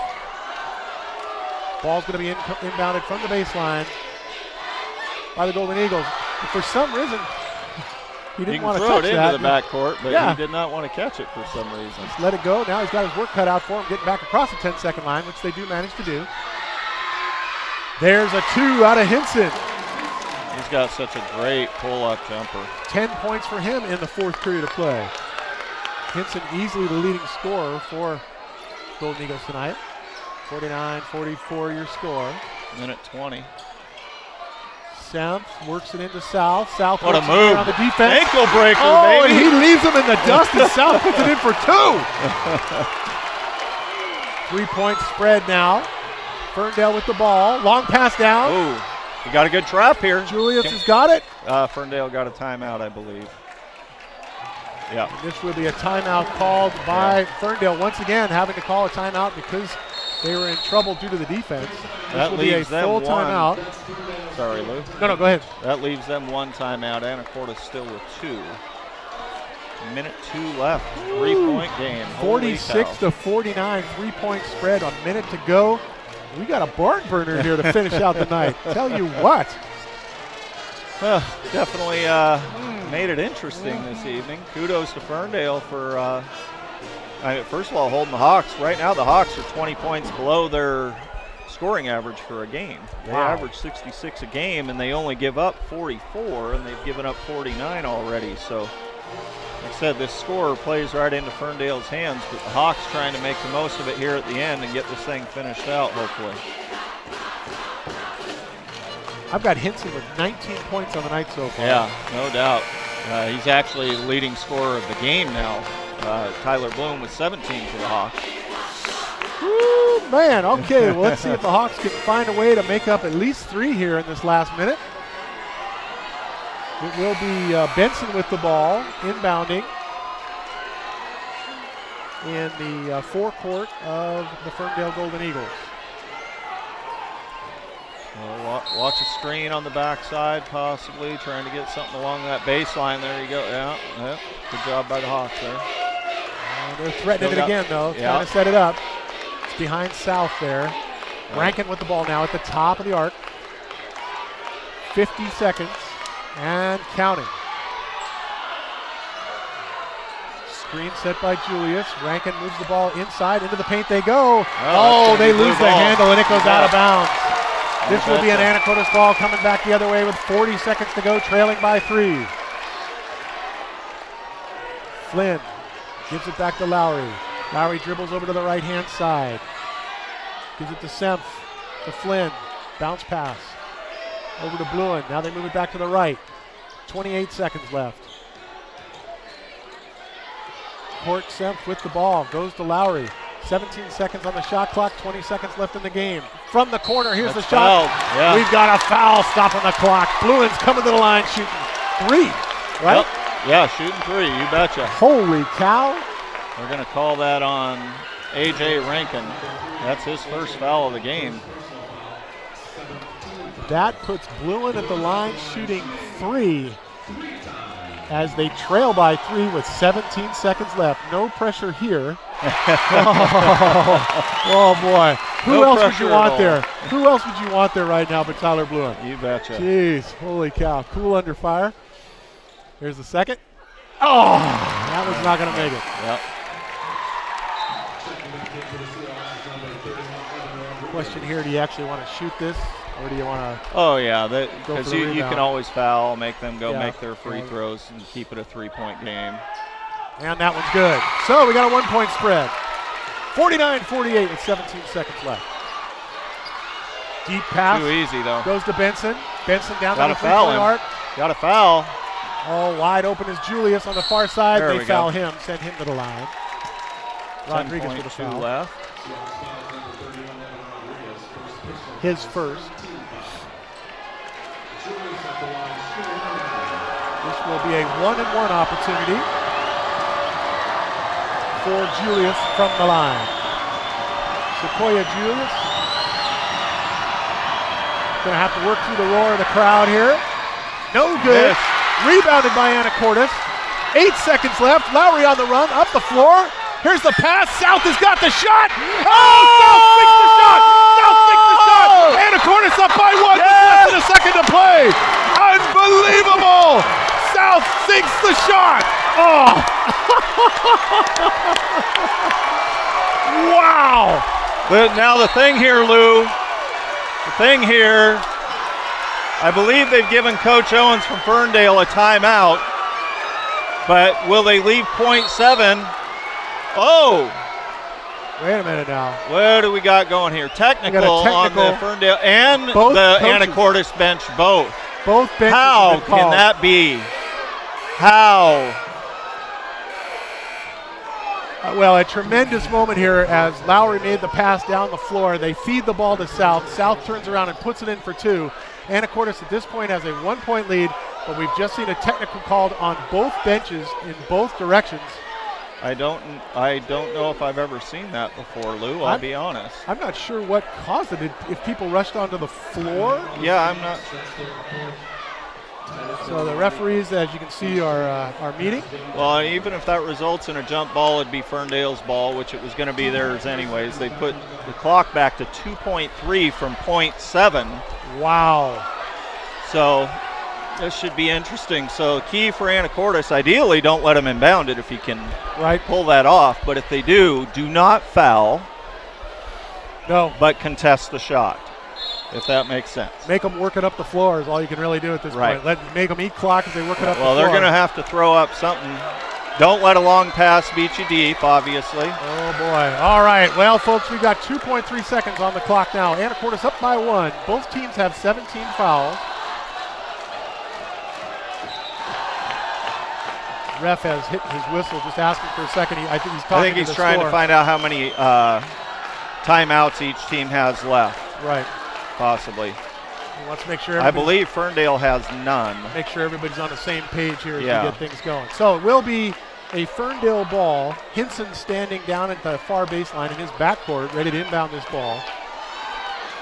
And both coaches have asked several questions of the ref. Now everybody's on the same page. Everyone's been seat belted on both teams. It must have been they rushed onto the floor. Correct. So. Yeah. All right, let's see what Hinson can do. He throws the ball deep. This is going to be a football pass. Oh, no. Oh, Ferndale gets off the shot. No good. Wow. Anacortes will hold it, and Anacortes will win. Oh, 50-49. The students rush the floor. Wow. Unbelievable win. An effort made there by Benson. He got off the shot. He just couldn't get it to go. And a huge, huge, huge win for Anacortes. Holy cow. Hey, we got to get the players through the handshake line here. Here Wow. they come. Here we go. What a basketball game. What Holy a cow. great comeback win here in the fourth period for Anacortes as South makes himself into a hero on that last shot. Man, 50-49, your final score. Holy cow. Right. And as you can see, the crowd is out. The band is now coming down onto the floor. And the Ferndale coach is talking to several of the Anacortes players, everything friendly. It's mutual respect at this point. Right. Both coaches are shaking hands and talking to each other. Yeah. I really do believe that technical was probably just called because people came out onto the floor. It was such an exciting moment. Right. And they just called it in both directions. You bet. Wow. Whew. Well, okay, folks, 50-49, your final score as Anacortes pulls out a squeaker with just seconds left. We're Right. going to take a break. We're going to be back in just a minute for our post-game show, and we'll get a chance to present to you our player of the game.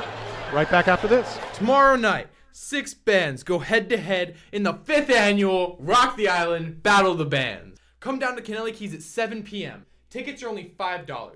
Featuring bands from AHS like the sophomores Nathan Diebler and many more. Come watch a special performance from last year's Rock the Island winner, the Opine. So come rock the island with us tomorrow night at Canelli Keys.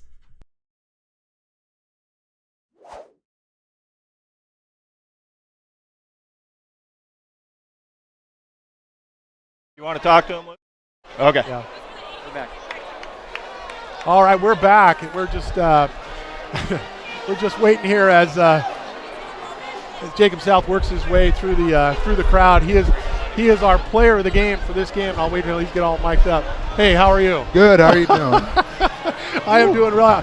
I'm still excited for that win, man. That was unbelievable. Walk us through that last few seconds. Oh, I don't. I'm speechless right now. I mean, I don't remember that. I just went black, and but yeah, we had. I don't know how much time we had on the clock, but you're down by 1, and so you have an easy bucket, either wide open 3 or layup like that, and got the layup. So yeah, that was awesome.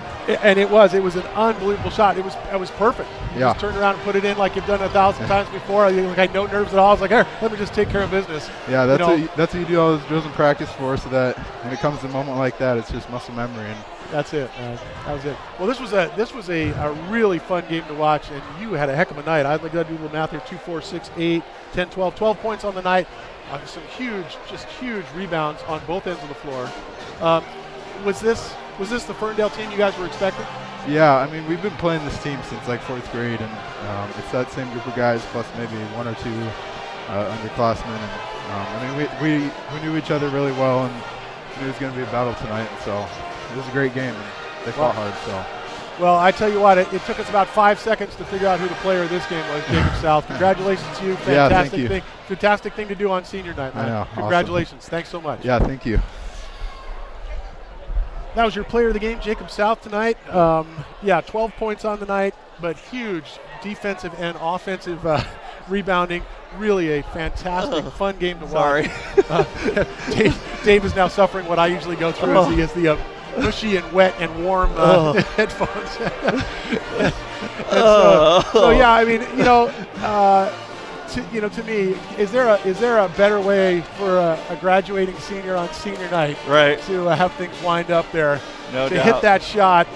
And Dave, what we were talking about there, is I told him, I said, you made that look like, oh, it's just another shot like we've done 1,000 times in practice. That's what he said. He goes, that's why you do that. So that shot is just muscle memory. Right. Because I don't even remember how much time was on the clock or who was standing near me. I just got the ball, put it in. Right.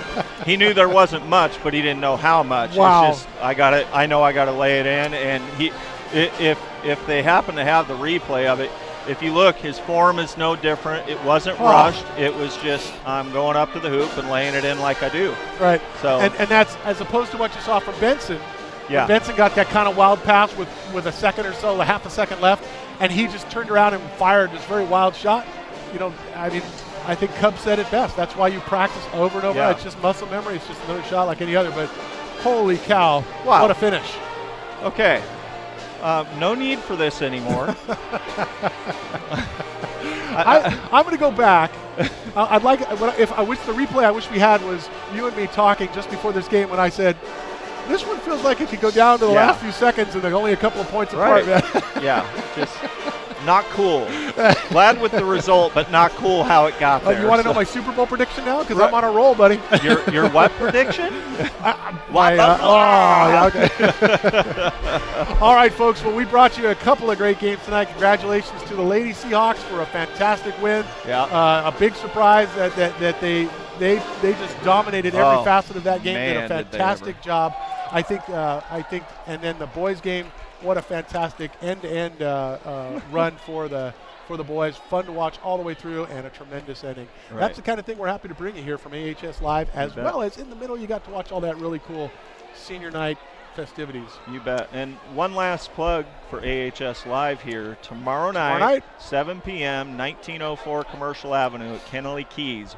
Rock the Island, baby. High school bands, 5 or 6 bands playing 3 songs each. If you can't make it, or you're just being too cheap and don't want to give up the $5, you can watch it for free on AHS Live. You're comfortable at home. Yeah, man. You're comfortable at home. Throw on AHS Live and watch it all right from the comfort of your own living room. Enjoy. And thanks to Jim Thompson and the AHS Broadcast Club, not only for making tonight happen, but all the other events besides just sports. You know who I want to thank? I want that? to thank Ruben.